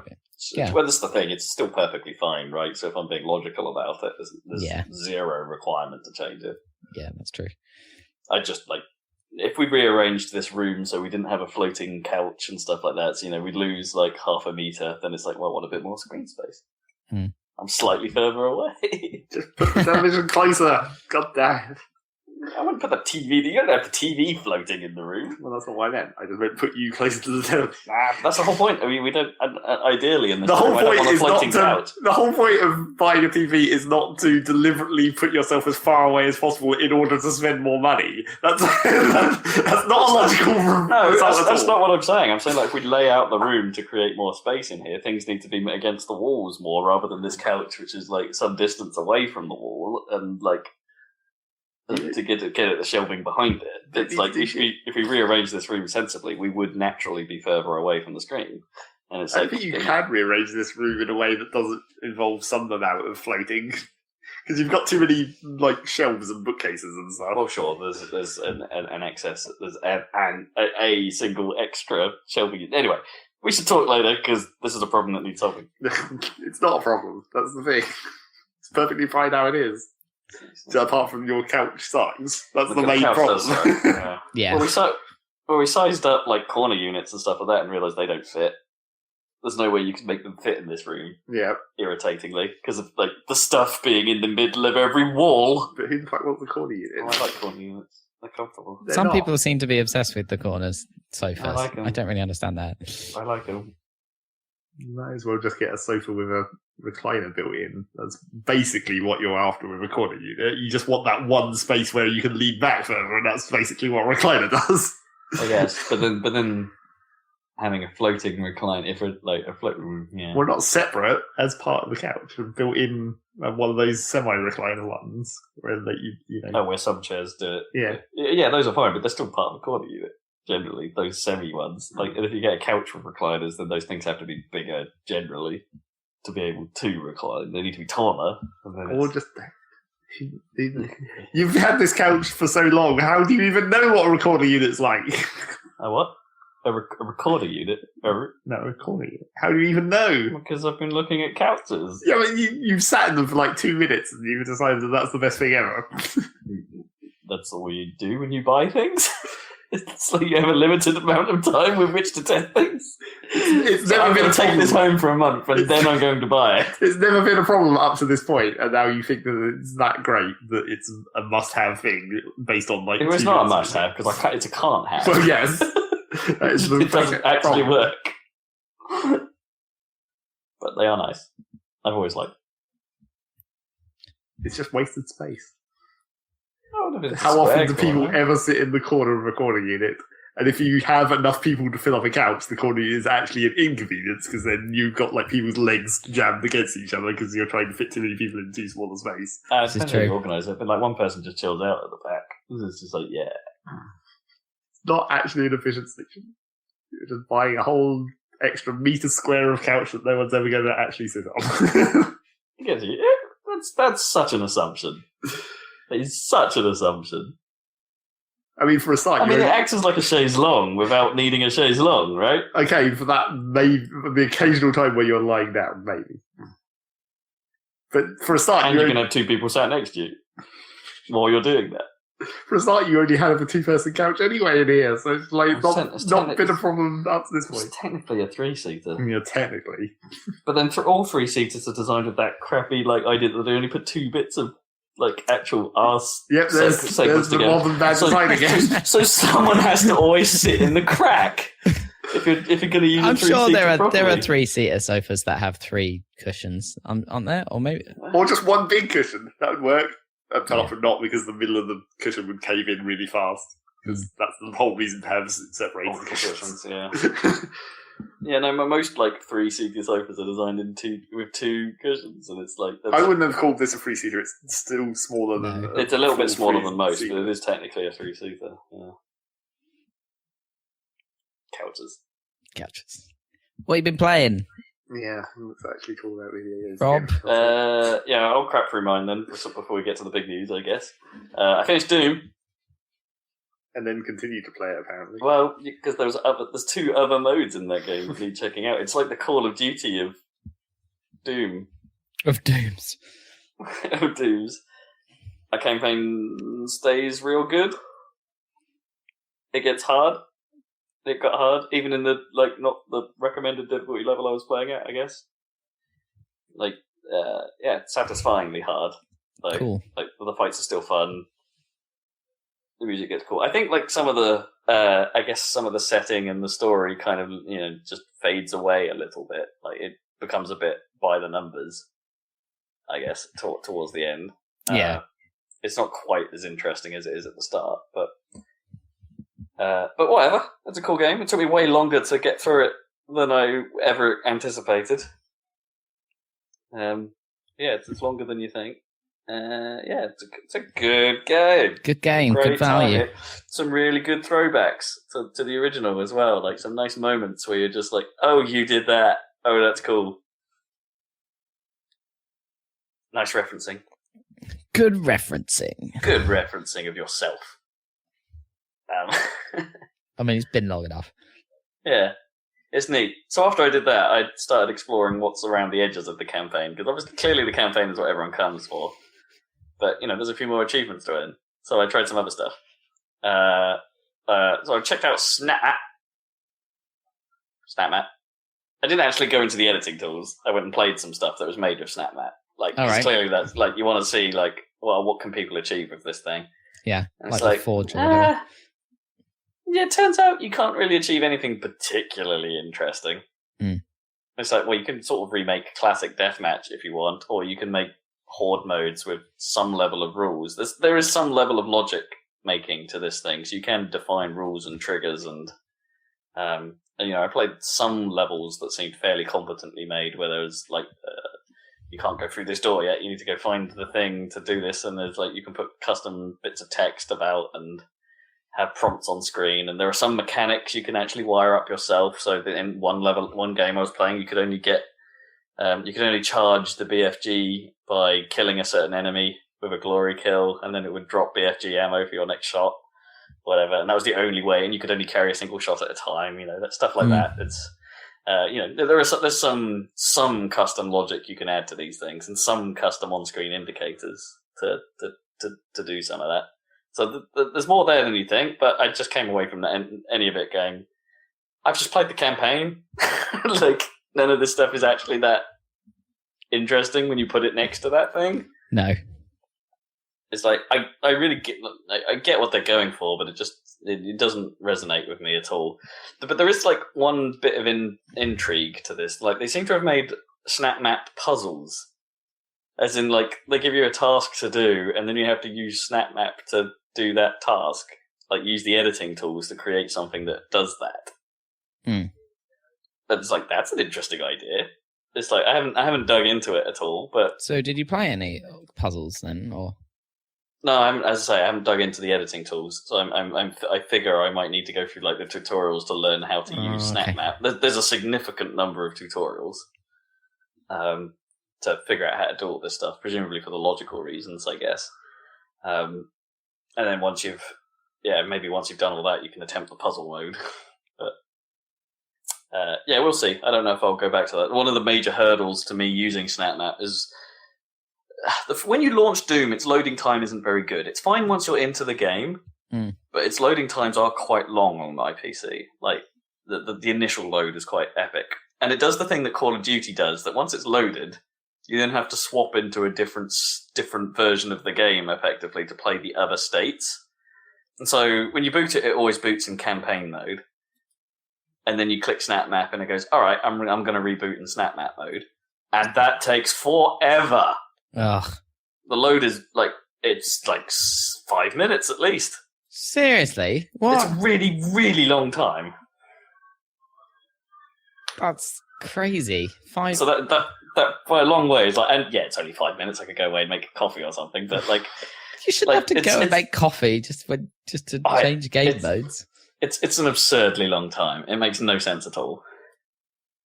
It's not really changing game modes. It's like loading an entire editor. Yeah, quite a complicated editor by the sounds of it. Yeah, quite a proficient editor. Yeah. Really? And yet, there's not that much exciting that's been achieved with it yet. Or I don't know. It depends on the guys. It depends on the community. Like, are the type of people going to Doom going to be the guys to build those things? I don't know. That's an assumption again, but I guess so. People made some pretty good Revolt levels. Anyway, that's true. That is true. Yeah, but not with the Revolt level editor. No, they made their own. They used their external tools to do a lot of stuff. Eventually, although the in-game tools were kind of neat. Yeah. The cheat mode or the debug mode or whatever. Does that really count? Though? Yeah, they were kind of neat. So that's my major hurdle with that. And also then the other element is I also checked out the multiplayer, which, thankfully doesn't have nearly as bad a load, to see what that's like. And that's actually kind of fun. It's like, it's not, I never touched it during any of the betas or anything like this. This was my first exposure to what Doom's multiplayer is, I guess, or New Doom's multiplayer. Yeah. And it is odd having a loadout system in this, and like you spawn with 2 weapons, and it has a Call of Duty style leveling system where when you reach a certain experience level, you'll unlock the ability to start with certain guns, and you can customize the colors of all your guns and of yourself are all unlockable based on experience levels and things like that. They actually go all the way down the COD tree, and it's like, they have like challenges to do mid-level and mid-multiplayer game, and it presents them as you complete them, and the summary screens at the end of each map are just the same as how Call of Duty does it, and it's like, all right, fine, you've actually put some effort into this, but why? Why? Like, I would much prefer if it played like Quake. Honestly, like with the types of guns you have in it, there are some guns that are specific to the multiplayer as well that aren't in the campaign. And it's just, I don't think it's the right place for that type of thing. It would be way better if they just went all the way down the arena shooter hole. And I'm not sure. Well, I guess that's what id are doing, right? With Quake Champions. So, and I guess maybe that's why this is what it is, right? Yeah, they had to do something that wasn't Quake. And it just, I don't think I mean, it's fine, but that's all it is. It's just fine. It's like, I mean, it's got some humor to it. Like when you're viewing like the taunts your character can do, which who taunts in the middle of a fucking high speed arena style shooter. But the animations play really fast, which is quite funny. So you're doing like a super fast silly dance. There's some amusement to be had there. Sure. And also, I just generally don't think it's that well balanced. The rocket launcher basically is the best thing to have, and you can just spawn with it. So, just do that. Right. You're not running around the level trying to find the BFG all the time. Or whatever. I mean, there are some special, the odd occasion, like the chainsaw will spawn on some levels, which I haven't quite figured out why you'd want to use. Just use the rocket launcher.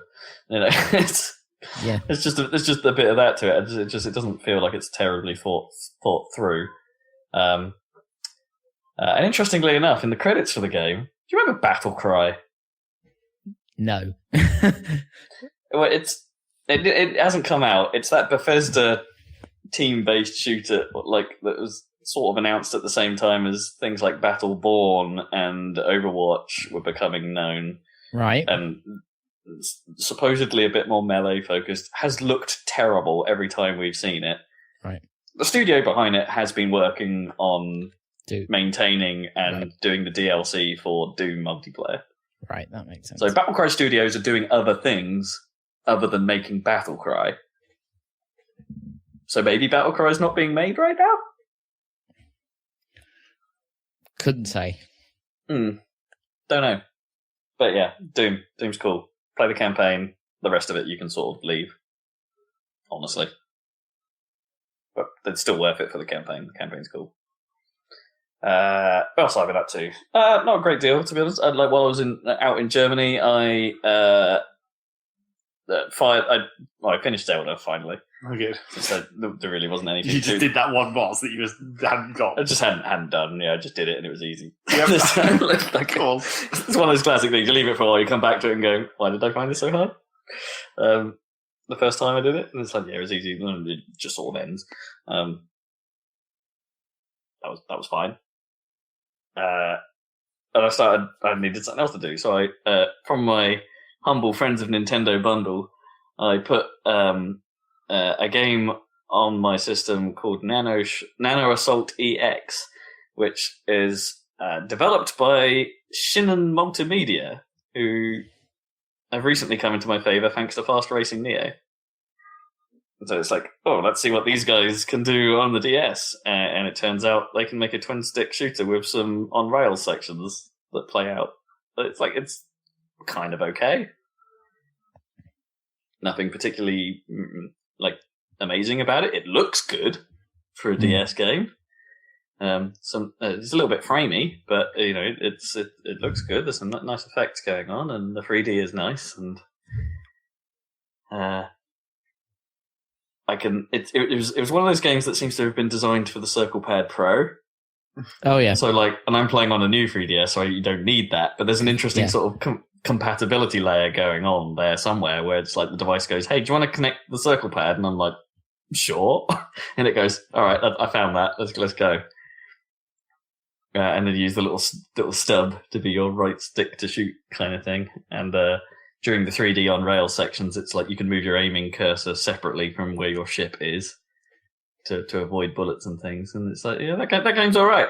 There's nothing really particularly interesting about it, but it's all right. Got me through a couple of flights, so that's all you can ask.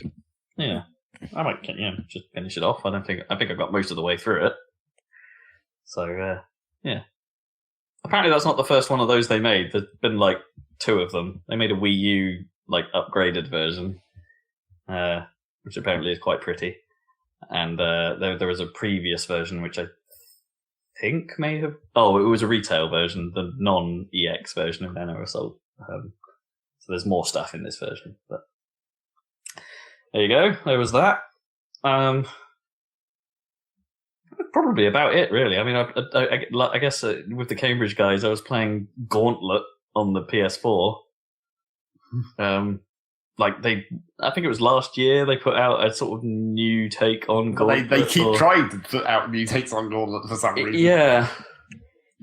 I don't know how I feel about that game. It sort of worked, and it was sort of entertaining because, there's 4 people playing it. You get that co-op vibe, right? And that vibe is often good, regardless of what you're playing. But, man, the difficulty spikes in that are extreme. like you just get hoarded and then you can't do anything. And I don't think the character I was playing as was particularly fun to play. Like the Valkyrie, which basically just sort of had a shield and occasionally throw the shield, or had one of those attacks where you just zip through enemies. But like the wind up for all the attacks was always too long, so it's like, oh, I need to do this attack right now, and you just get hit during your wind up. And it's like, you know, in a game like Gauntlet, like where you're sort of dungeon crawling, like damage is a real important thing to not have happen to you, because you don't know when you're going to get food, or you don't know when you're going to get it back. And everyone has a shared pool of lives, so you really don't want to die and let the team down, you know, that kind of thing.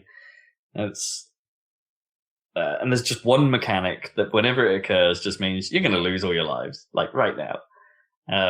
When there's basically death spawns and just sort of meanders around a bit, chasing someone, and if you go into his circle of doom, you die. And it's kind of hard to avoid him while you're being hoarded by things and being crushed into corners, and you're trying to destroy enemy generators to stop yourself from being hoarded and crushed into. It's too hard. I sort of didn't get on with it really, like personally, but you know, kind of fun times playing it in co-op. I guess. I just don't think it's a very good game. Yeah, makes sense. The sort of shared enjoyment to be had even in bad games sometimes. And then because Other Dan is a big fan of cave shooters, you know, shmups by cave, so, you know, insane bullet hells, and I had brought my fight stick with me, we'd put the fight stick on some of those games. Decided it's a really good way to play those games. Fight stick rules. Every week. You just play everything with the fight stick. Play everything with the fight stick. Oh, I mean, it makes perfect sense in this case, right? Oh, totally, yeah. They're arcade games. Machine, yeah. Yeah, and that worked. That was fun. We played that for far too long this morning. Yeah, that's pretty much it. Oh no, wait. We should talk about Overwatch, because their summer games thing is occurring right now. Yeah. I'm not sure if we talked about Lucio Ball before. I don't think we did, but they basically put Rocket League in Overwatch. Well, a really bad version of Rocket League. It's not great. I toyed with it for a few matches and thought, nope, I don't really need to play this again. And then people found glitches to put Diva in it, which is kind of funny. But you'll get banned if you do that. Yeah, I mean, the sort of upset about the Summer Games thing is it adds like 100 new loot items to the game, but none of those are purchasable using the in-game currency system, which you've been building up for a while if you've been playing it consistently. Meaning the only way to earn these are from the random loot crates or by purchasing the random loot crates, which has got some people fairly annoyed. Honestly, I don't care, but it has mean I've been playing a lot of it to try and get any of these items. And it's like, I've got a lot of the crap items. I've only gained one of the skins.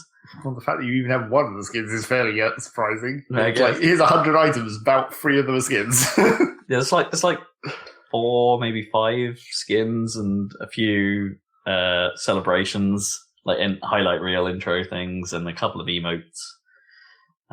So maybe some voice lines and like a billion sprays. Yeah, because always a billion sprays. That's what makes up most of the 100. Yeah. So I got like, so my Mercy now looks like she's from Switzerland, basically. Like she's red and has the Swiss flag on it, on bits of her outfit, but which is actually kind of a cool color scheme for Mercy. But I kind of want the Tracer like GB Runner's outfit. That's kind of cool. Yeah, it's. I think it's in no way affiliated with the Rio Olympics. Like they couldn't. The word Olympics is never said. The logo isn't the same as the Rio. Well, they just called it the Summer Games, which makes me think that when they do take this away in about a week's time, that and they say all these items are going to be unavailable. They're going to go into the vault. So if you don't get them now, you're not going to get them. But they're going into the language they used was into the vault, which means I reckon they'll just come back next year. They'll just, like, even if there's no Olympics on, they'll just do summer games. Sure. I mean, that would make sense. And they do that in all the other games along those lines, like Dota and whatnot. Where it's here comes the Halloween thing. Sure. Yeah. Yeah. I mean, the only thing I will say about this is, like, I don't think it's worth getting upset about because it's just aesthetic stuff. Like, sure, whatever. I mean, it's nice. It's like nice to go for stuff. 95% bullshit aesthetic stuff that you don't care about. Yeah, of course. I don't see why it's a big problem. But also, the only problem I have with it, it's like, well, give us some proper permanent content, please. Yep, exactly. I'd quite like some more levels now. Yep, I told you. I mean, I'm still happy with the game. I'm still playing it a lot. I'm up to like 40 hours now, but like, which is nothing for you. But that's quite a lot for me. Just fitting it in here and there, because it's like, it's nice to just load. It loads fast enough that it's just like, I'll just have a quick game of Overwatch. What you should be doing with Rocket League. Yeah, probably. But I like that game a whole bunch. So but it's time for some content. It's time for some levels. No more. Not another hero. We want levels this time. Time is now. I'm done. I'm out. I hear no Overwatch hype in this room. Not against it. I'm just not hyping it. But yeah, I'm sure there'll be new levels at some point soon. Blizzard. They support their shit for years. Yeah, I mean, that's what just worries me. Like, it would just be such a slow rollout. I mean, it will happen, be slow as hell. It's just so slow. It's too slow. When Summer Games is over, I think I will probably drop it for a while. Maybe get back into Rocket League, because it has been a while since I've played that properly. Other than that little PS4 excursion. Yeah. Cool. It's cool. Zach. Excuse me, my turn to cough. Yep. What have you been playing? I've played a whole shit ton of stuff. No, boy. It's been ridiculous. Sell in, boys. So we're going to have to go way back in the time of the 2 weeks ago when things were different and I was still playing previous games. When things were different. Those were different times. Back when men were men. Back when I was continuing to play Starbound. I finished it. There you go. Oh, okay. I got to the end of the story. It continued to be like the second... Basically all the stuff that I hadn't... All the bosses that I hadn't seen continued to be sort of vaguely disappointing. It's just like, these aren't really that great, and the levels surrounding them aren't as good as they should be, I don't think. Because, you have each of the races, they each have a level. Like, the glitch one was just a horde mode, and it's just like, this isn't interesting at all. Because combat in Starbound isn't actually that great, really. Did it have, like, buy your upgrades during the horde mode? No, it was just like, just fight a shit ton of enemies and then a boss forms at the end. Okay. And it's a boss that you will have seen at some point in the beta, but not recently because it got taken out. Oh, okay. So it's not random, it's part of the specific mission. Yeah. And, like, that boss wasn't even very hard either. It's like, stand in a certain place on this map and then it becomes, like, to stand there and hit it until it dies. And then the end boss was marginally more interesting. Basically, the end boss is like a planet. So you have the first phase, right? The first phase of the boss is like you have to get to where you can actually fight it. So you have to basically navigate through a planet the normal way you would on a planet, except it's constantly trying to attack you with like more enemies than normally exist on a planet, I guess. Well, they should have done some cool stuff where like the world is somehow trying to like actively working against you, like to enclose you in, and I mean they could have to confuse and to warp around every now and then. Oh bugger, I've got to go over there now. I mean, I did initially before I knew what you had to do. I guess I thought like, do you have to actually damage it by mining it essentially? Yeah, they could have done something interesting with that, but not quite. You have to you just have to go down into the center of the planet essentially. It doesn't matter where you are, just go down. Well, once you get to the bottom, because the map loops in because it's a looping map, you just walk in one direction until you find the boss chamber. Oh, I see. And then you do the fight. And then you win. So yeah, success. Beat Starbound. Not really much point in going back to that, I guess, until see what the continuing support turns out to be like, maybe. Gotta get that content. Because I fully upgraded my ship and everything. Again. And reorganised all my shit to be appropriately laid out. It was quite nice. Like, I managed to make a reasonably designed ship in the end, once I got all the space available. I was like, here I can have the room which is the library, and here's the, like, clothing room, I guess, because I've got too much fucking clothing. Because really, the clothing is the only thing that you get that's sort of interesting, except it's not, because it's just cosmetic. Oh, right. It's like, I can get, like, sets of clothing where it occupies all three of the different slots, like head, body, and legs, or whatever, and it's like, you can look like a... I don't know. Yeah, you could look like a llama or something. But it's just like, that's not really interesting, because it's just cosmetic. Where's the interesting actual loot? I did get a few, like, actual loot weapons, like special weapons.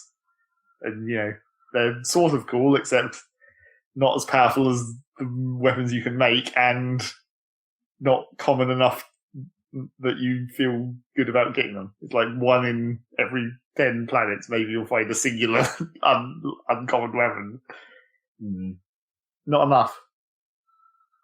So yeah, that was enough, and none of them are interesting enough.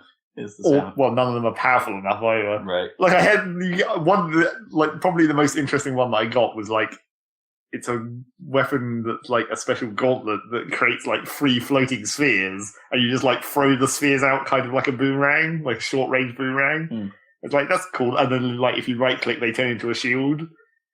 It's like, that's kind of cool, except it does shit all damage, so not actually helpful. I'd like to use it if it wasn't terrible. So yeah, got through Starland. Then the second extremely old, well, not really extremely old, but the second thing that I continued to play after talking about it last time, I guess, was I played another tiny bit of well, not that tiny, I guess, some amount of XCOM 2 to go back and investigate those things that I was talking about last time. Oh, was it more of the hacking experiments? Yeah, more of the hacking experiments and the stealth experiments. Sure. So it turns out, in an obvious correction, you can in fact hack mission objectives, but only if the guy with the robot has direct line of sight to the mission objective. Right. Which is not actually indicated in any way. You just have to vaguely have a good idea of how far your dude can see and hope that you happen to end up in a square that has a direct line of sight to the thing. Oh, okay. If it's like through a window or something, you have to be kind of lucky to find the exact spot. So in that example we were talking about before, the objective was in like a crate. Well, you'd still have been a bit buggered? Yeah, the one that I talked about the first time where the objective was in the back of a van, I would still have been fucked because the van was facing away from the direction I was coming at. Yeah. So I still would have had to run all the way up to the back of the van to be able to get into the van. Yeah. And the doors were shut anyway, so I would have had to open the doors. So yeah, doesn't solve all the problems, but you can theoretically do it if you happen to be able to get a line of sight on it. It doesn't make a great deal of sense with like remote robots, right? No. I mean, Squad Sight never made that much sense in XCOM, technically. Sure. It's like, this sniper can't fucking see further than he can actually see with a scope on a sniper rifle. Yeah. Unless you upgrade him with the squad ability that lets him see what everyone else can see, but not any further himself. Yeah. And they had an opportunity to change that, since you can attach scopes to weapons, except scopes just give you a percentage to hit upgrade, not actually more range.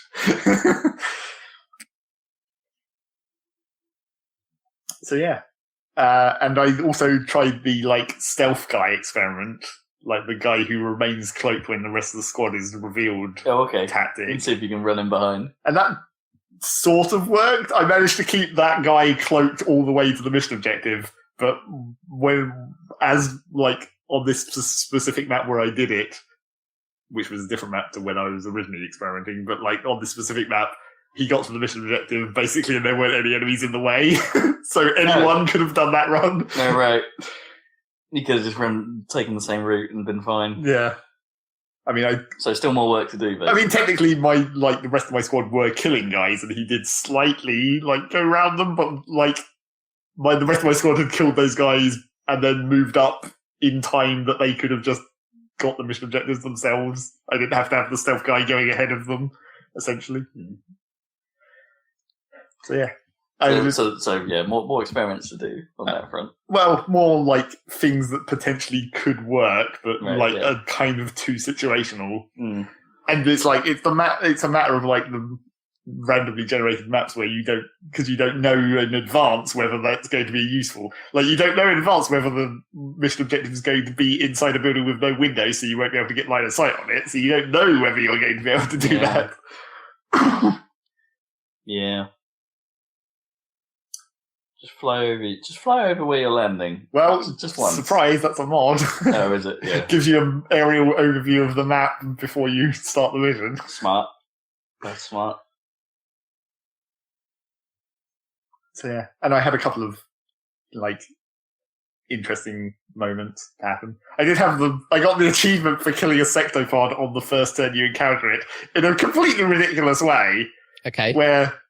So the new sectopods are slightly different to the old sectopods in various ways, but they're essentially just like a walker robot thing that's big and has quite a lot of health. We're evil. But like, so the way I got that achievement was one of my guys had a weapon attachment that gives you a 5% chance to kill any enemy that you shoot, no matter what health it has. Right. And so literally, I snuck up into this base and I'd scanned and I could see there was a sectopod in the next room.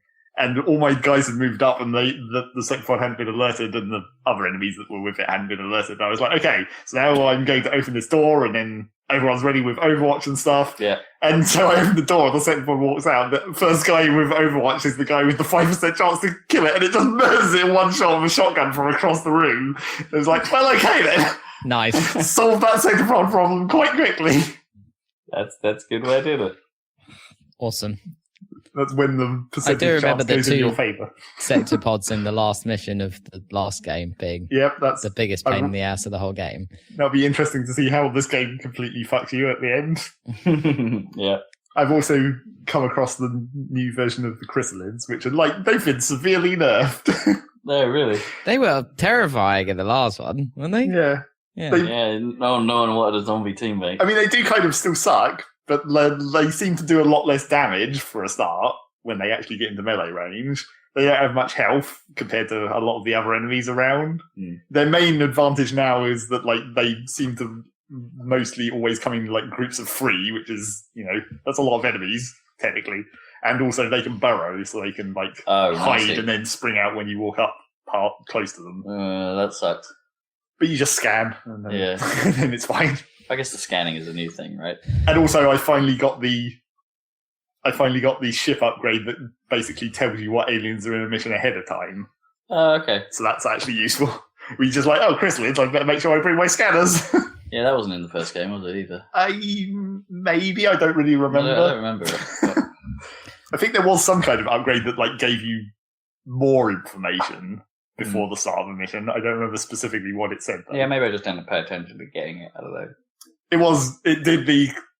They took their moment to make a reference, but when you when you see that scan at the start of the mission and there's a new enemy type, it's the list just lists it as enemy unknown. Oh, nice. And it's like, yeah, that's good. Nice. That's good reference there. So yeah, and also as I played some more of that game, I wanted to mention again, the progression curve still seems really weird and wonky. Like, I spent a long time just doing, like, randomly generated missions, I guess you'd call them. Just, like, the missions that appear over time that just keep you busy. I spent a long time doing that, and the aliens were making progress on their whatever secret project Doom clock thing. Doom. And it was gradually counting up, and I was like, well, this is going to be a problem soon. I probably need to actually progress the story, I guess. Start knocking some points off their Doom clock. But then when I actually did that and played one of the next story missions, it like basically wiped the entire enemy clock. Weird. It had counted up to like, I'm not sure what it was like 7 or 8 blocks out of 10, right, or whatever. And then I did this one mission, which technically I did the campaign mission and like a sub-objective that I could have done anywhere, but I happened to do inside that mission as well. Right. And it wiped off like 5 blocks off the timer. I was like, well, that's a bit That's bought me quite crazy. a lot. That's bought me quite a lot of preparation time in. Yeah. It seems like it's a bit abrupt. Maybe could have been. I mean, maybe they didn't expect someone to do that within that same mission, do the subjective as well. I guess. Or it's nice to have that feeling of success after getting so close to danger sometimes. I guess, but it does seem a bit like abrupt to be like, oh, we've set back their project a hell of a lot. Yeah. Suddenly. I'm okay with that. That's cool. So yeah, I did that, and then I don't know. It's still not like I still don't really have any idea how close I am to the end because I'd been like waiting to do these 2 missions. Well, I guess I couldn't have done these next story missions until I built this specific thing in the ship, and that was why it was taking so long. Because it's like, oh, I have to clear the area out in the ship, and then I actually have to have enough power to be able to power this room that I'm about to build. So I have to clear some more area and build a power generator and staff it up with engineers and all this stuff. So it's like, this is going to take a couple of months to even get to the point where I can do these next missions. And then once I actually get them, it's like, hey, holy shit, I've got this massive jump in progress, essentially. And I still haven't done the second of these 2 missions.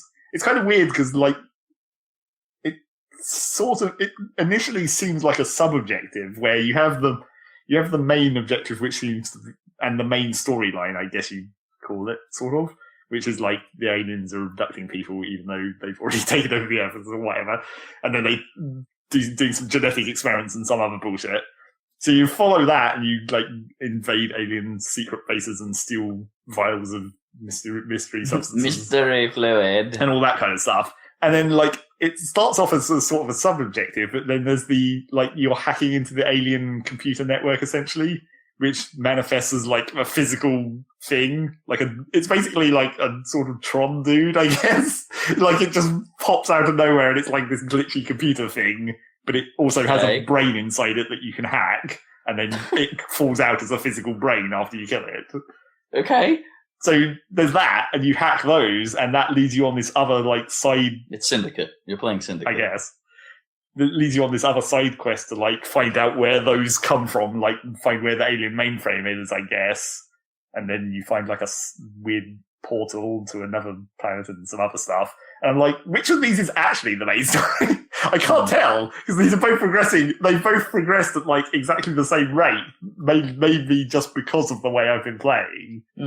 And both of them seem to affect the overall the overall clock. Yeah, the overall clock. I'm like, these both. Which of these is more important? Which of these should I be worrying about more? Yeah, which of them is the primary, I suppose? Or are they both? Do you eventually have to do? Well, both? yeah, presumably you're going to end up needing. I don't know. It seems weird. And the ship upgrades, just I think they need maybe they could have balanced that better. Maybe that would have solved my problem with this weird like progress spike where it's like. I have to build this room that needs power, and I have to build the power, and then I have to clear out the space to build the power in the room and staff the engineers because the power generation doesn't generate virtually any power unless you have an engineer in there. So I have to hire engineers, which means I need money to hire engineers, and it's just like there's a bit too much build up to do this one thing, and then that room becomes functionally useless after you've done the one thing that it needs to do. Right. Apart from that is the room that gives you this alien scan, I guess. Oh, okay.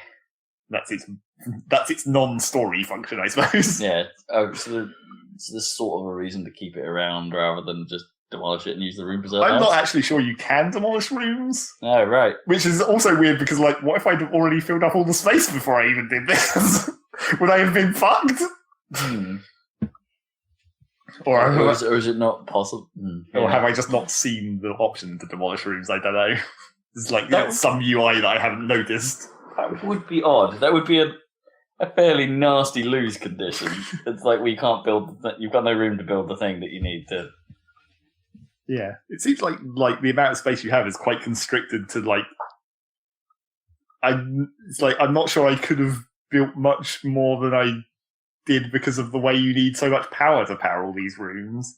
It's like you have to build the power generators on the exposed power coils that makes them more powerful. Sure. In the classic way. Yeah. But it's just like, even then, I'm barely being able to have enough power for the extra rooms that there are, as well as all these high-powered rooms that you need for the story or whatever. So I don't know. It seems a bit weird, awkwardly balanced. But it's not. It's like it's one of those things where it seems to be balanced in a way where there's like only one solution essentially. It's not really. It's not really giving you options. It's pretending like it's giving you options. Yeah, but in reality, unless you do it in the most efficient way, you're going to fail. Yeah, right. But the most efficient way is super obvious. Yeah, exactly. So, I continued to play that. One of my highest ranked guy died. No. And he just died as well. Even though I had what, from a heart attack? Just no, I had the upgrade that's meant to make it so higher ranked people are more likely to bleed out. But he didn't. He just got shot in the face and died. Yeah, fair enough. It's like, well, thanks. That was the payback for the second part. Yes, yeah. Karma. Yeah. I want to get another guy of that same class up to that maximum rank though, because the last level, I think it was the last level skill unlock was totally ridiculous. Where I think his one was when you take an Overwatch shot and it hits, you have a 50% chance to just take another Overwatch shot that turn. So I always gave him the gun that had like all the accuracy or my best accuracy mods on it. So his accuracy was really good. And I think one of the effects of his class also is like it just makes Overwatch more accurate, more likely to hit. Mm. Which sort of seems like they maybe should have thought that when it combines with the skill. But basically, he won. Yeah, I bet that's why they wanted it. Maybe. Yeah. But basically, in one turn of Overwatch, he empties his gun's entire clip. It's like you fired 5 times in Overwatch consecutively, and they all hit. It's like, that's kind of ridiculous. It's a lot of damage. Does that leave him screwed? Do you have to spend a turn reloading? Well, you have to. You generally get screwed by that anyway. That's why the expanded clip mod is kind of important for a lot of guns, especially the heavy weapons, where you only have like 3 shots. Oh boy! Like that, sticking a double expanded clip on there and get at least 5. Especially because the heavy weapons have the special abilities where it's like suppression, and that uses 2 shots. Oh yeah. I've forgotten about there being ammo in general. Was that such a big deal in the first? I just don't remember that. It was really only for the heavy weapons that you had to worry about it in the first one. Because of like suppression using double and that kind of thing. Yeah, I just don't remember it at all. You just have to like... I remember like maybe some of the specials having like single uses or... Well, I mean, sure, like the heavy weapons and stuff. It's just you have to remember to think about like not moving for a turn and just doing some reloads. No, fair enough. Yeah. So yeah, there's that. That was XCOM 2. XCOM. Still sort of maybe planning on continuing to play it at some point. What's your top advice then for a new player of that? Given everything, you played on normal, right? Or whatever. Yeah. I think I should just play on easy if it's that hard. God damn it! It's not actually that hard. It's just like you have to. It's just the bullshit. It's like it almost expects you to have already played the previous game and remember remember all the bullshit tactics from that game, I guess. Like, right. I like how on my first attempt I'd forgotten that you have to, as soon as possible, research the weapon upgrade and the upgrade that lets you have more people in your squad. Yeah. Like, oh yeah, I forgot about that. Make that number 1 priority on my second attempt and then it's okay. Get 6 people in your squad as soon as possible and then you're much better equipped. Which is just another one of those things where it's just like, it's an option to not have 6 people in your squad, but why would you not? Yeah. Right, yeah. And was it always favour a high HP, generally? Until you get to the late game where, like, options sort of are meaningful. Well, yeah. It's always the classic problem of XCOM where it's just like there's no real way to boost HP. You have those stupid vests, but it's just like you're using your utility slot and you want to put probably a grenade in there. I guess the point being we just get generally better armor. Well, yeah, I mean that's the same case as like the weapon upgrades. It's like you want the armor upgrades as soon as you possibly can, really, as well. Time's taken on. We should probably move on. Yes, I know, but it's got so much goddamn shit to talk about. What else? I also played more Factorio. I finished the speedrun achievements for that. Okay, great. Got the 8-hour run done with 20 minutes to spare. Jeez. You just woke up one day and played Factorio for 7 hours and 40 minutes. Well, it was 2 days. Oh, okay.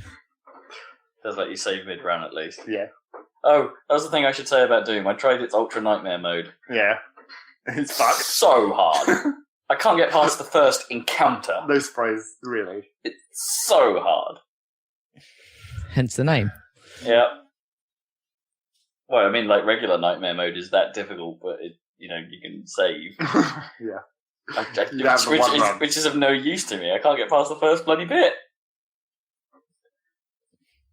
It's crazy. Yeah. It's crazy hard. So the only achievements I still have to do in Factorio now are like production achievements, like numbers. Oh, right. Like ramp up your production to ridiculous levels, which do seem actually kind of ridiculous. Like I've built some pretty decent factories and I'm like, this is producing at a good speed. It's like, I'm not waiting around, which is what I normally consider like, I'm not waiting for things to be made. They're already being made in sufficient quantities that I'm not having to hang around for too long. But like, even then I'm like, this is half as much as it needs to be to get this achievement. Blimey. It's like, what? And at a certain point in Factorio, it's like, what am I even going to make to use these resources?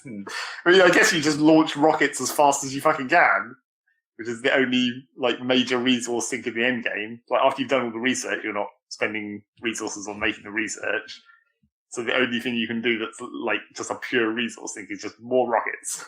Keep firing the rockets. Is Factorio out yet? Or is it still early access? Still. They made another post about what's coming in 0.14. Okay. And this time they made slightly more reference to version 1. Like they said 0.15 will probably be version 1 and theoretically 0.14 should come out sometime around November. So that still puts actual 1.0, I don't know, February-ish probably. We'll see. So probably not a game of 2016 then? No. It'll be in the early access category. Yeah, games that haven't actually come out yet. Although we've lost Starbound from that. Yep. That actually came out. But it's to be in the real game station. Yeah. For various awards, I'm sure. Really?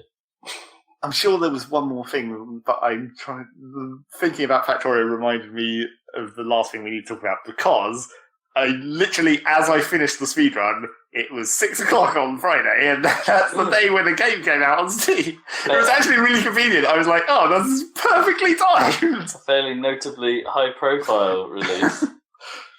So yeah, I launched a rocket from Factorio into a different space game. Okay.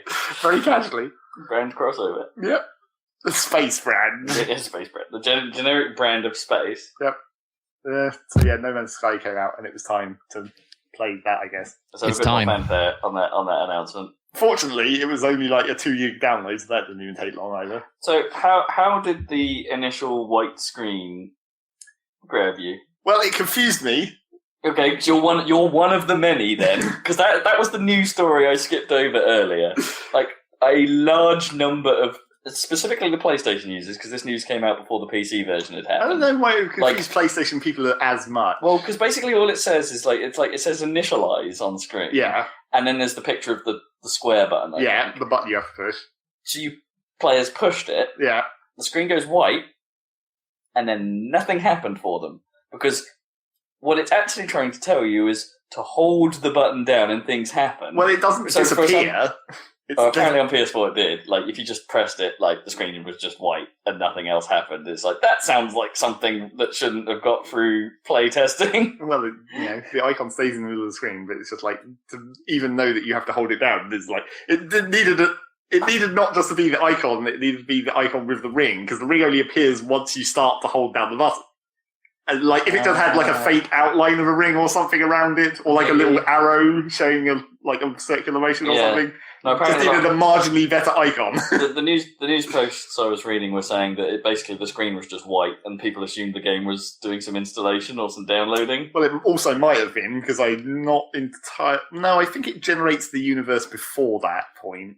Like it has a loading pause after the title screen where it's just showing stars going past, and right. I think that's where it's doing the generation, or at least downloading enough of the nearby universe. Yeah, just procedurally generating it, I guess. What, your console won't be? That's all pre-generated, isn't it? Isn't that the point in this? No, I'm pretty sure it's not when it's a 2 gig download and it's 18 quintillion planets or whatever. It's all generated. 100% procedural. No, but I wouldn't say it would be generating on your machine. It would have been generated server side, and it will just be stream loading like an MMO. Right? I don't know about that either. I hear that like the amount of server traffic that comes off this game is really tiny. Like there's basically nothing. I think the algorithm totally against what they've been saying. That this game is built, though. Is it? Yeah, because they're saying like that's how they know they've got 18 quintillion planets, right? No, I think they just ran the algorithm locally and had that be a thing that they can calculate from programmatical. I think the algorithm is in the game, and the seed is in the game, and it's the same seed for everyone, so they get the same universe for everyone. I saw the BBC News report about this game beforehand, and when he said 18 quintillion, he actually said like 2 to the 64, and that makes me think it's just a binary number that is fed into the algorithm, and that's the maximum number they went to. Like, it's not, They don't know that there's 18 quintillion planets, they just know that that's the maximum integer value or whatever. Yeah, I don't know, that strikes me as odd, because it's like, for something, I don't know. I guess that could be true, but that seems like a weird way to do it. I guess it's bandwidth happy and allows offline play. Well, yeah, that too, because you can play it offline. Because when the servers go down, or when my fucking internet connection drops continuously, as it has been recently. Yeah. So yeah, it's just like that white screen with the button prompt is confusing until you know that every function in that game you have to hold down the button to actually make it do it. Even on PC, it's the same. I mean, obviously, because it's not actually a particularly great port. Let's say that for a start. So it's really obvious. It's got the old mouse acceleration and shit, where you can easily tell that this was a controller game when you're moving the mouse, and it feels really weird. So yeah, and this weird holding the button mechanism, which seems like a more console-y thing for some reason. I don't know why that is just like what I think of as being a console control style. I guess it's actually really a mobile phone control style. For what sort of things? For everything. Like, transfer your inventory, hold down X. Press E to talk to this guy, but you have to hold it down for a second. That is a bit odd. Literally, that's not even strictly a console. That just strikes me as odd. Well, yeah, maybe. Weirdly, just pressing. Does a tap do a different action? No, doesn't. Then why? I guess it's so you don't activate things accidentally. I don't know. I guess. Weirdly, there is one thing where just you don't have to hold. Like when you're scrolling through pages of your weapon upgrades and stuff. The arrows to scroll through the pages on that, for some reason, those work instantly. That's the only case. Every other place where there's arrows to scroll through a list, those you still have to hold. It's why is that? I guess probably because in the console, that menu specifically is probably on L and R to page through the upgrade modules. But then why hold? That's just odd. I mean, yeah, we're probably a nitpick in the grand scheme of things, but that does strike me as a bit bizarre, especially for menus. Unless you're doing hold is normally in console menus is normally reserved for some important action. You sure you want to craft this? Yeah. Hold this thing down until the crafting is all the way done to commit. I mean, that still happens in the game. It's like Fultoning. Yeah, okay. You have to hold it those down. kind of processes. Whereas tap means something different in Metal Gear. But if tap doesn't mean something different, yeah, why do it? It's they want to make sure you're fully committed to every action, no matter what. Sure. Talking to a dude, make sure you're fully committed. Not you can't just back out of a conversation without it saving the state of the conversation. So hang on. So we're skating around a lot of things here. Yeah. What is No Man's Sky? What is that game? It's a vaguely survival game of just walking around looking at things, I don't know. Right. So it's like Minecraft, but you can't build anything? Yeah, quite a lot like that, I guess. Mainly what you do in the game is you feed shit into your suit and ship constantly. It's feed your mag. It's very annoying. It's as a survival mechanic, it's your suit is constantly your life support running low. And then you're open my inventory and shove some more plutonium in there and then go and mine some more plutonium. And then 20 minutes later, my suit will be complaining again and do that some more. And you're just doing that all the time. And then in your ship, you're I better refuel my launch thrusters because I've landed again. So I need to refuel my launch thrusters. It's it's this sort of unnecessary constant. I think I saw a video recently. I think it was probably. I would assume you get past that. I don't know. Maybe. I think I saw a video recently. I think it was a Jimquisition where he was talking about We Happy Few. I think it might have been a review or whatever he does. He has talked about We Happy Few a reasonable amount. But he was talking about how like it's not a good survival mechanic when it's just like babysitting. Sure. Where all you're doing is just constantly feeding stuff into a menu because it requires you to do it. It's like that's not actually good. It's not fun. And you do that quite a lot in No Man's Sky, I guess. Some of it should have been automated. Like, if there's fuel in your ship's cargo hold, just assume that that's going to want to go into the thing that powers the ship. Or at least have an option to say, automatically, hey, you can do this. I mean, maybe that it will be an option at some point. Maybe, I don't know. Well, that sounds like something you'd want as maybe not necessarily all the time, but like has optionally just auto feed. Yeah, exactly. Because, I mean, technically you can, and tell me when you're doing it. Technically you can fuel the ship with 3 or 4 different elements, so maybe you want to save a specific one or whatever. Yeah. So yeah, we'll maybe see about that at some point. But it doesn't... It's a weird problem that I've been having, because I haven't been trying to progress it that fast. I've been going quite slow, like hanging around in the first couple of systems and exploring a bit more and collecting more loot and stuff. But it's like, it's hard to get a sense of whether this is is this going to be like everything, or is there going to be a lot more options? Because it's like I'm going around finding. Where does it go? I'm going around finding like technology upgrades for my mining laser and my gun and stuff. And it's like, okay, so I found like the +1 reload speed upload and the +1 accuracy upgrade or whatever, and the +1 damage upgrade, and then like +2 and +3, and I'm like, well, okay, that makes sense. So but you're getting a progression of some sort. Yeah.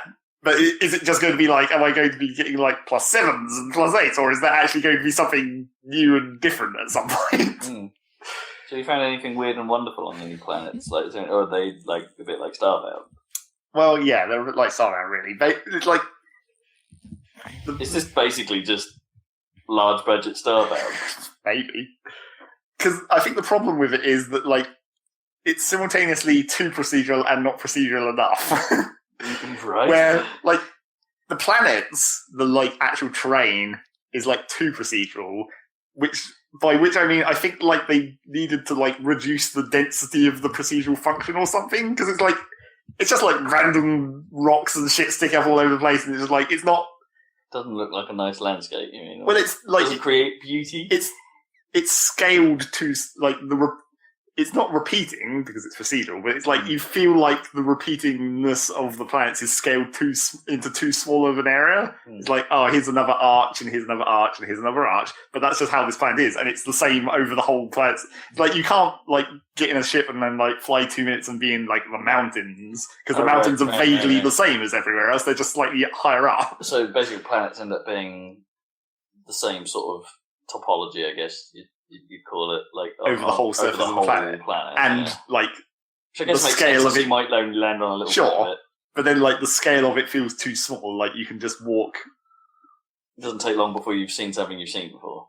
Well, it's not that you've seen it before, because the actual terrain generation is this random thing. But it's just like there's not. It doesn't feel like there's enough variance within a planet, even though it's constantly varying. But it's like it's constantly varying into like too small of a set. Gotcha. The range that it's allowed to vary within, is a bit small. And like every planet just has caves for no apparent reason, and they're like the Minecraft style of caves where it's just like here's a hole, and you can sort of see how it's procedurally generated a hole where it's just like it's traced a sphere through the terrain and cut away that area of terrain and left a perfectly round hole into it. It's the traditional procedurally generated problems where stuff doesn't look like natural at all. Once you've seen one procedurally generated mechanism, you've seen them all. It's just like Minecraft's version is just more pixelated. Yes. more square. What? So, do you think it does like kind of basically water, rain simulation of water basins and eroding of valleys and stuff by water? Really that's the way they do it, right? And often, if you like want to procedurally generate maps or whatever. Well, yeah, I saw an interesting. I know this is the like worst comparison ever, but like the way Dwarf Fortress does it is extreme, but like it's super detailed. It does like creates the mountains and it erodes and then it creates rivers and then it readjusts the rivers based on like the water basins and all that kind of stuff. Yeah. It's like that's how procedurally generated random terrain should be done. But at a certain point, that how much more computationally expensive is it to do that for a 3D world? Depends if it's all actually, as you say, being generated locally. I guess they can't be that complicated because they don't want loads, right? Sure. They don't want it to stop and go, hang on, this planet's not quite ready yet, give me a minute. But, you know, on the other hand... Could they just make the approach nice and long? Well, I mean, on the other hand, the planets are quite fucking far apart in some cases. Right, yeah. Like, you can be, even with your warp speed ship, you can be like, this planet is 1 minute 30 away. It's like... Yeah, give it a minute 30 to prepare where you're going. Yeah, I don't know. Maybe they could have done some more detail. But then, conversely, the alternate problem that I said, where it's not procedural enough, is like... Every planet you go to, you'll see like, oh, here's the crashed bit of machinery where you get tech upgrades, and here's the obelisk where you get the language upgrades, and here's the specific type of plant that gives you this resource, and the specific type of plant that gives you that resource, and they're only marginally different. Like, oh, this one looks slightly more bulbous at the top, but it's still a red plant with like 3 prongs, and like, I can see why you do it like that, because you don't want to confuse people by having every resource on every planet look completely different. But it's a bit too, like, really obvious. Where it's like, the blue plant gives you platinum and the red plant gives you thorium.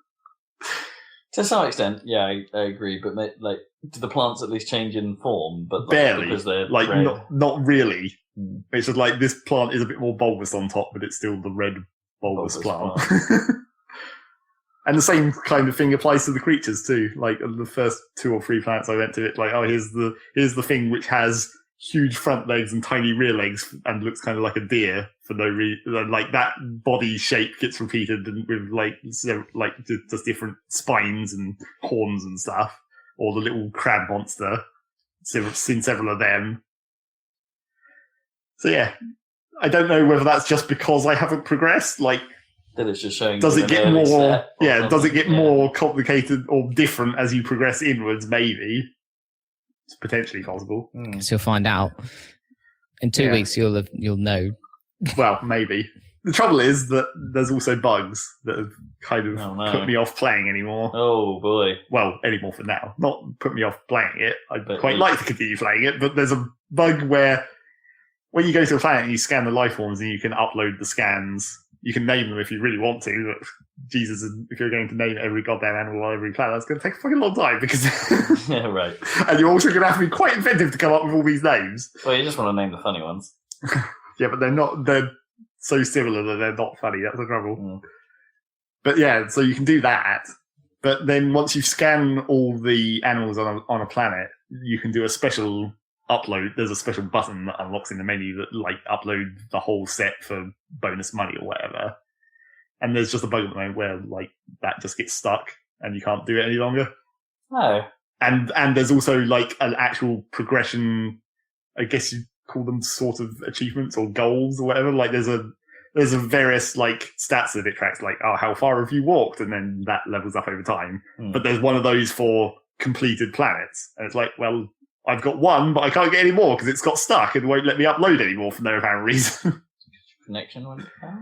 That's what I originally thought. Like my connection had been spotty or the server had gone down and it had got stuck in that like state where it knew that I'd uploaded one but hadn't properly uploaded it or something. But I then deleted the save and backed up the save and made a new one and started over and the same thing happened.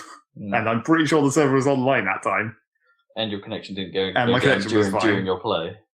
And it's just like that whole menu, the planet like listing menu is kind of bug busted as well.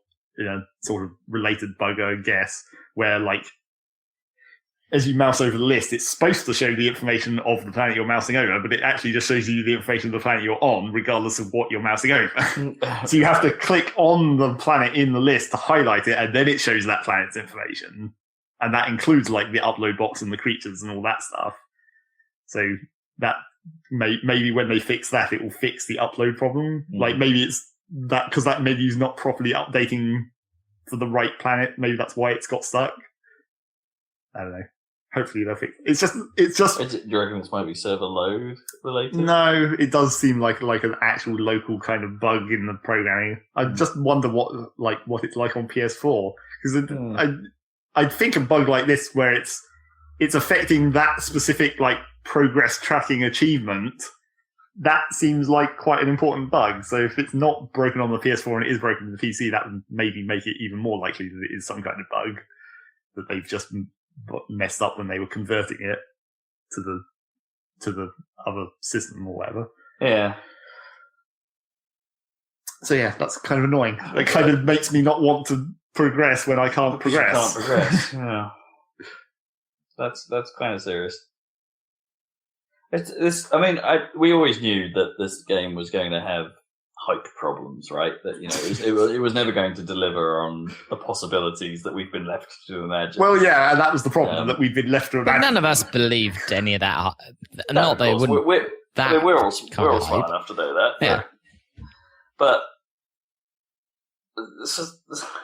you're not painting this in a light that makes me enthusiastic about what even was there. Like, my hype had already sort of dissipated a bit. Like, we'd put the skepticism hat on and all that stuff. But even I was willing to be like, okay, there's probably a decent game in here. It's just not going to be the scope that everyone's talking about. Well, I mean, it's like that's why I'm still suspicious of I don't know how much of it there's going to be because I haven't been progressing and I don't know where it's going. I don't know if there is going to be more because you can craft stuff in your inventory and I've only got 1 or 2 early recipes, but the raw resources that you mine, some of them specifically say are you can combine this into an isotope if you have the right.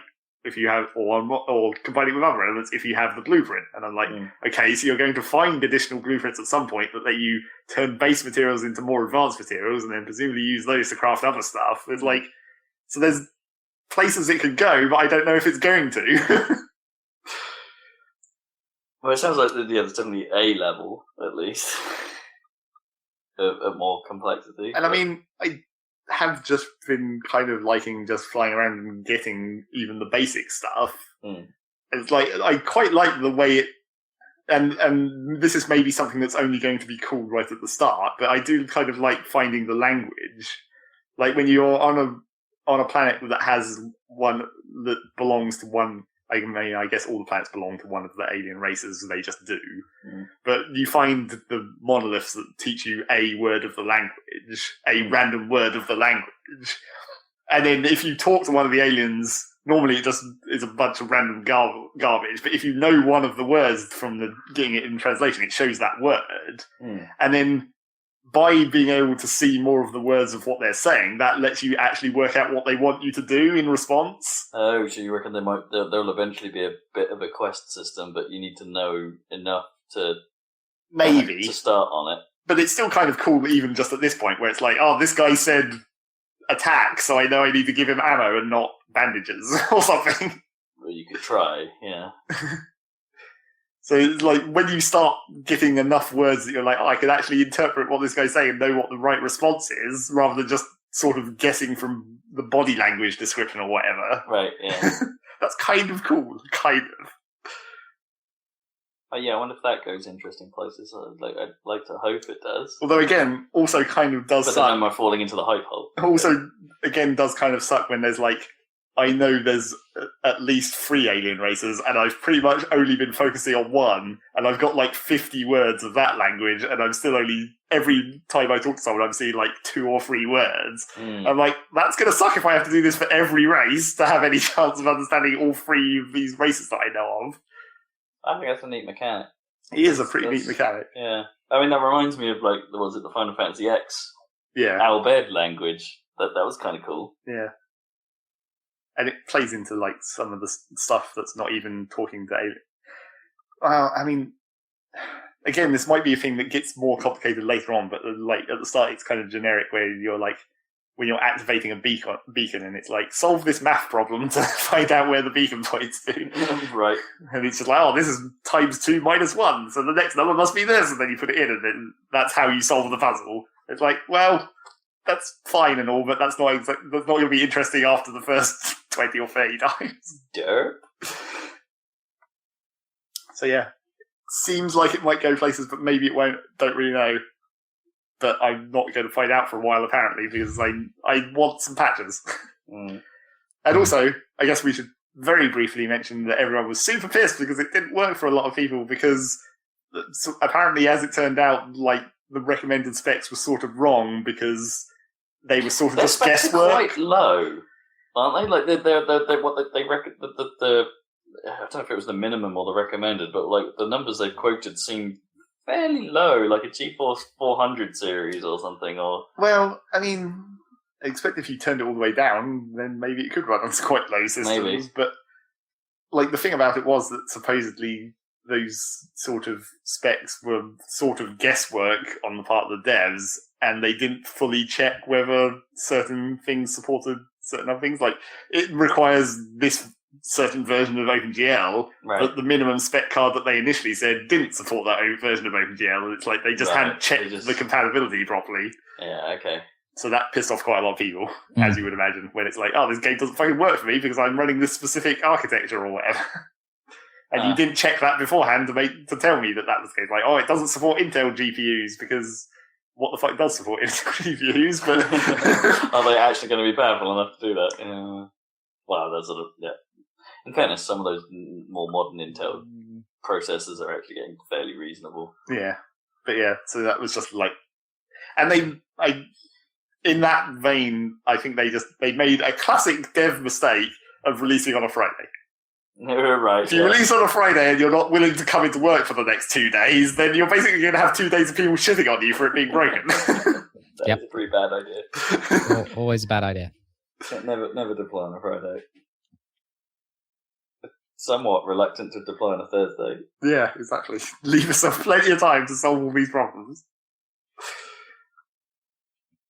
So, right, we'll have an update on No Man's Sky next time, I guess. Well, hopefully. Potentially, if the patch comes out. Otherwise, you'll hear nothing. Apparently, they've been working on... They've already, on Steam, made an experimental branch where they've put a patch that's more of a performance bugs kind of patch, not a bugs that I have kind of patch.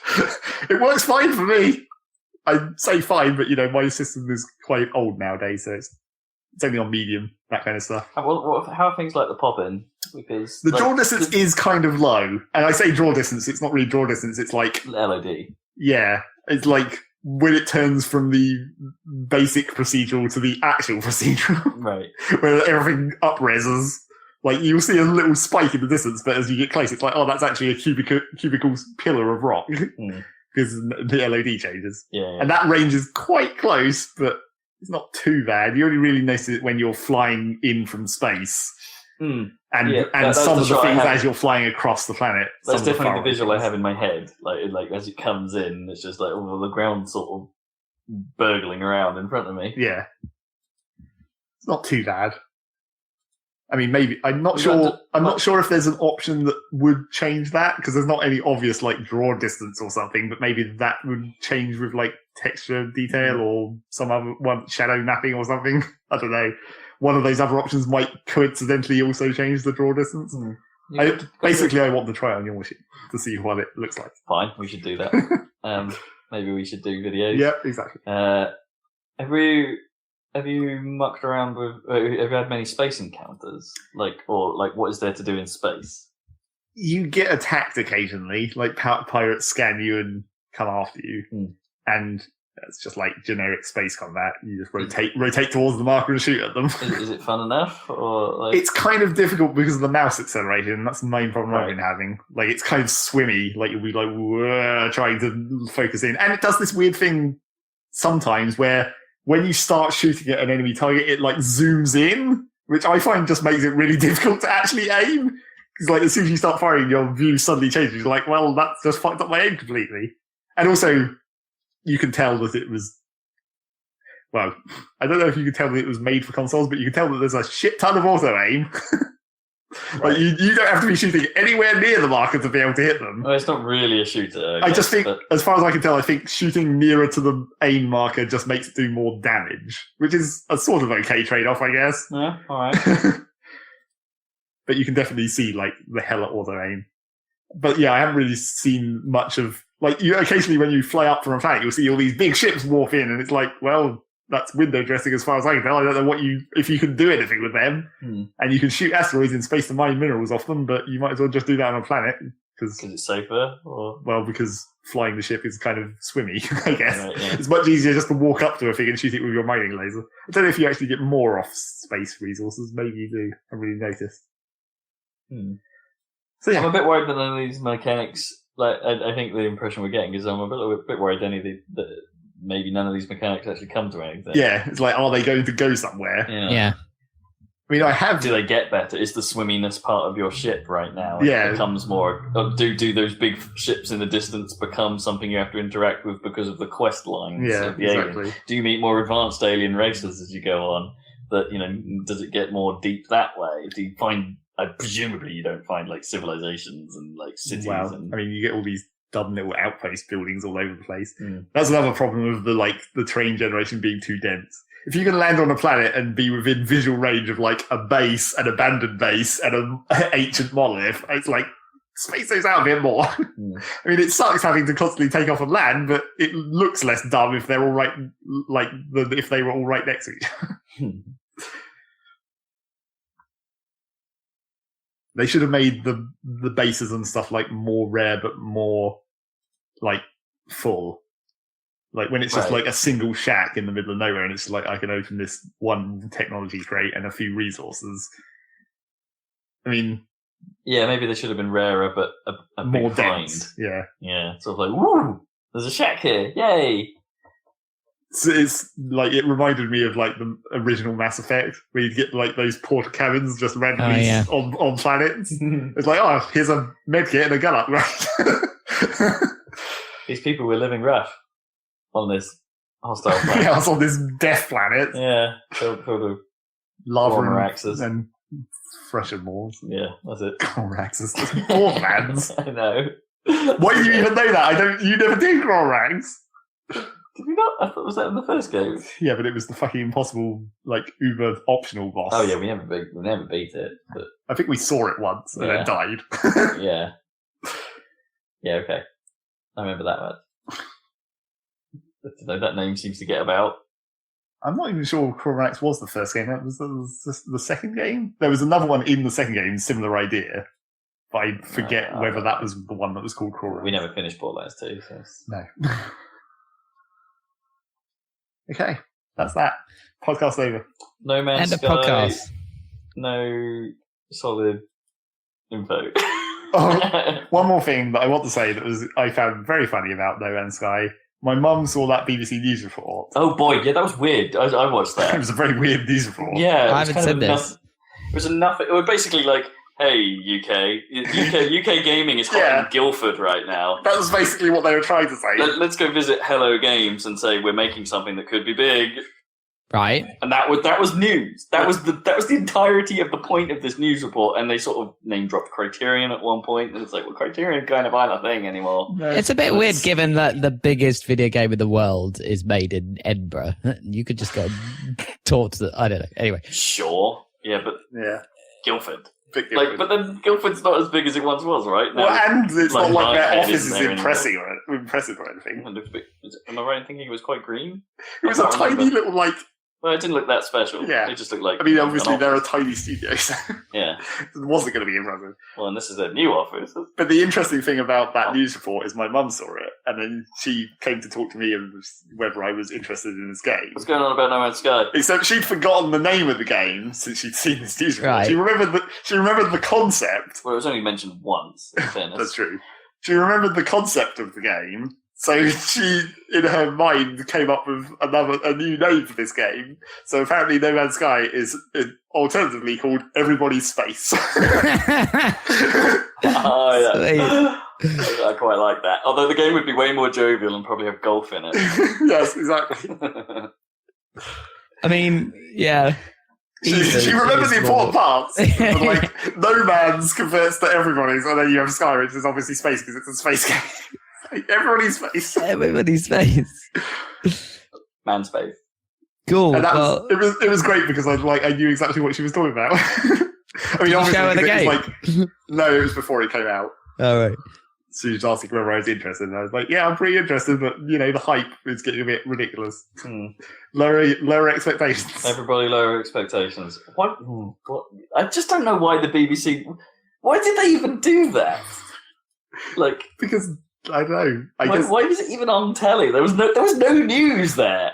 Well, it wasn't a news. It was like a click article. I get.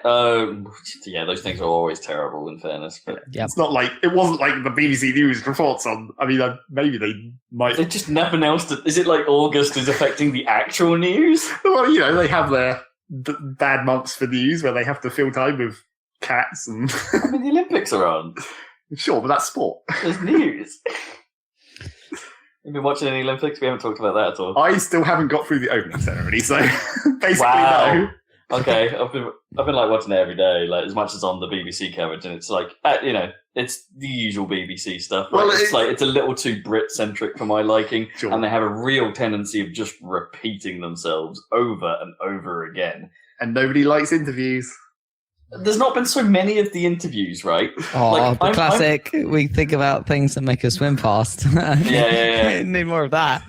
There hasn't been nearly as much as that. Although it is funny listening to when people interview the Brits. It's like the Brits are like, yeah, we can. I wasn't very happy with that. It's like there's a lot of that this year, which is kind of interesting. Like the Brits seem quite down on themselves, even though we're getting medals and shit. We're doing all right, but it's like if you consider how it's been since I don't know '92 when we first started perceiving the Olympics, we get a shit ton of medals nowadays. We do all right, yeah. We're third at the moment. We're third, yeah. Yeah, that's pretty good for a tiny island. Yeah, exactly. Righto. When does it end? Just one more week. Another week to run. Okay. Yeah, all the proper track stuff is today. Yeah, it's Super Saturday as they call it. Because it's Sunday now. That was yesterday. Super Sunday. Well, still an S. Well, yeah, there was heptathlon and stuff yesterday, and some medals happened. And I think as they tend to. I think there's still some velodrome stuff to come, and because there always is. Because there's always way too much. It's some of these sports need to get their shit in check. Swimming. Right? My big problem. Way too much swimming. My big problem is way too many cycling. Is swimming and the fact that there's too many events and that one guy can be good at. Yeah, he can do all of these different events. I mean, it's sometimes like that in the track where it's 100, 200, 400. They're all basically the same. Sort of. Yeah. I'm more okay with those, I guess. But it's in swimming you have that, and then you have them times 4 for all the various stroke types. And the medley, where it's I'll do all 4 of them at once. Yeah, so many swimming. Swimming drives me up the wall. It's I have no problem with it as a sport, and it has a place there. There's just too many events. Yeah. There's too many medals available in the pool, and then someone like Phelps comes along and just wins them all, and it's just he's the most decorated man in history. Well, of course he is, because there's so many swimming events. He's a swimmer. It's cheating. Divide it by 3, and then we'll see what the real numbers I have a bit of a problem with that. It's if you're a swimming enthusiast, great, this is your time. But they should only do the medley, and that should be the swinging style. What, you saying that in track they should only do the relay? Or I suppose it's still running, run backwards. No, they should do one step. They should skip this section. They should make a new version of the relay where it's the combined distance relay, where you have one guy who does the 100 meters, one guy who does 200, one guy who does 400, and then one guy who does 10,000 or something. Just combine all of the distances into one event consecutively. Or do it in reverse order. You do your long distance one first. Yeah, I guess, because of timing. Then you get your shorter runner. You want the dramatic bit right near the end. Yeah. You want yours. Although, arguably, by the time you got to the 100 meters, you could be 20 minutes ahead or something. Yeah, maybe. You wouldn't do a 10,000. No. You'd have to have a somewhat shorter event. Maybe a 1,000. All the track distances, not the outside of the stadium distances. They still do some pretty long races, don't they? On the track. I guess the 10,000 probably is a track distance, isn't it? Yeah. So yeah, that's the Olympics. They should have less medals. There's also been a lot of little organizational problems with it and stuff that are kind of interesting. The green diving pool was fun. That was weird. Yeah. I can't believe that they tested it and they were like, it's fine. When it clearly wasn't fine. They did eventually say, oh, there was a pH imbalance and that caused the chemicals to go green rather than the normal blue. But also, how did they not know that that's what it was? I mean, yeah. Because you'd think people who have run swimming pools for any period of time would have seen that at least once before. Or did Rio basically pools. just contracted everything in from other countries to build all this stuff, and then they're like, well, we don't know what. Well, fuck with it. Yeah, they built we it just all. Push this on switch. Yeah, they built it all, and then they went home, and it's like, well, what's all this stuff? How does it work? And it's like there's been judges kerfuffles in the diving as well. That was kind of interesting to watch them muck around the Mexicans, I want to say.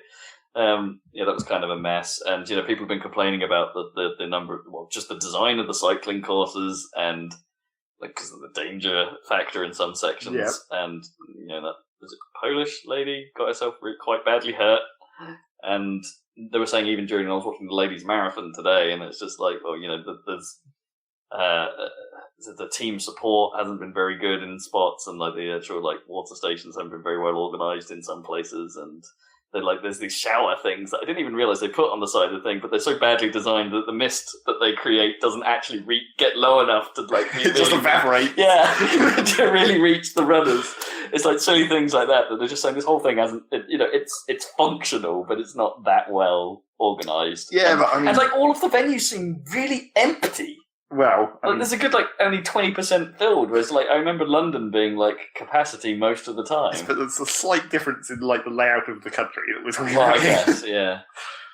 I mean, it is in Rio, some of it, and I guess the people in the favelas can't actually go afford to go in there. Yeah, exactly. It's a bit of a weird one. Yeah, but you only. The events are fine. You're only thinking that now because we're in the middle of it. You probably don't remember all the weird bullshit that happened in China or London. No, not at all. To be honest, no. So you probably think that it's worse than it actually is, when it's actually just this is just what it's like hosting a ridiculously complicated event over a week, 2 weeks. Yeah, maybe. I honestly don't remember anything bad about Beijing or London other than the local stuff about the London, and then putting anti-aircraft guns in various spots around the city. And that was only a problem because someone found out. Yeah.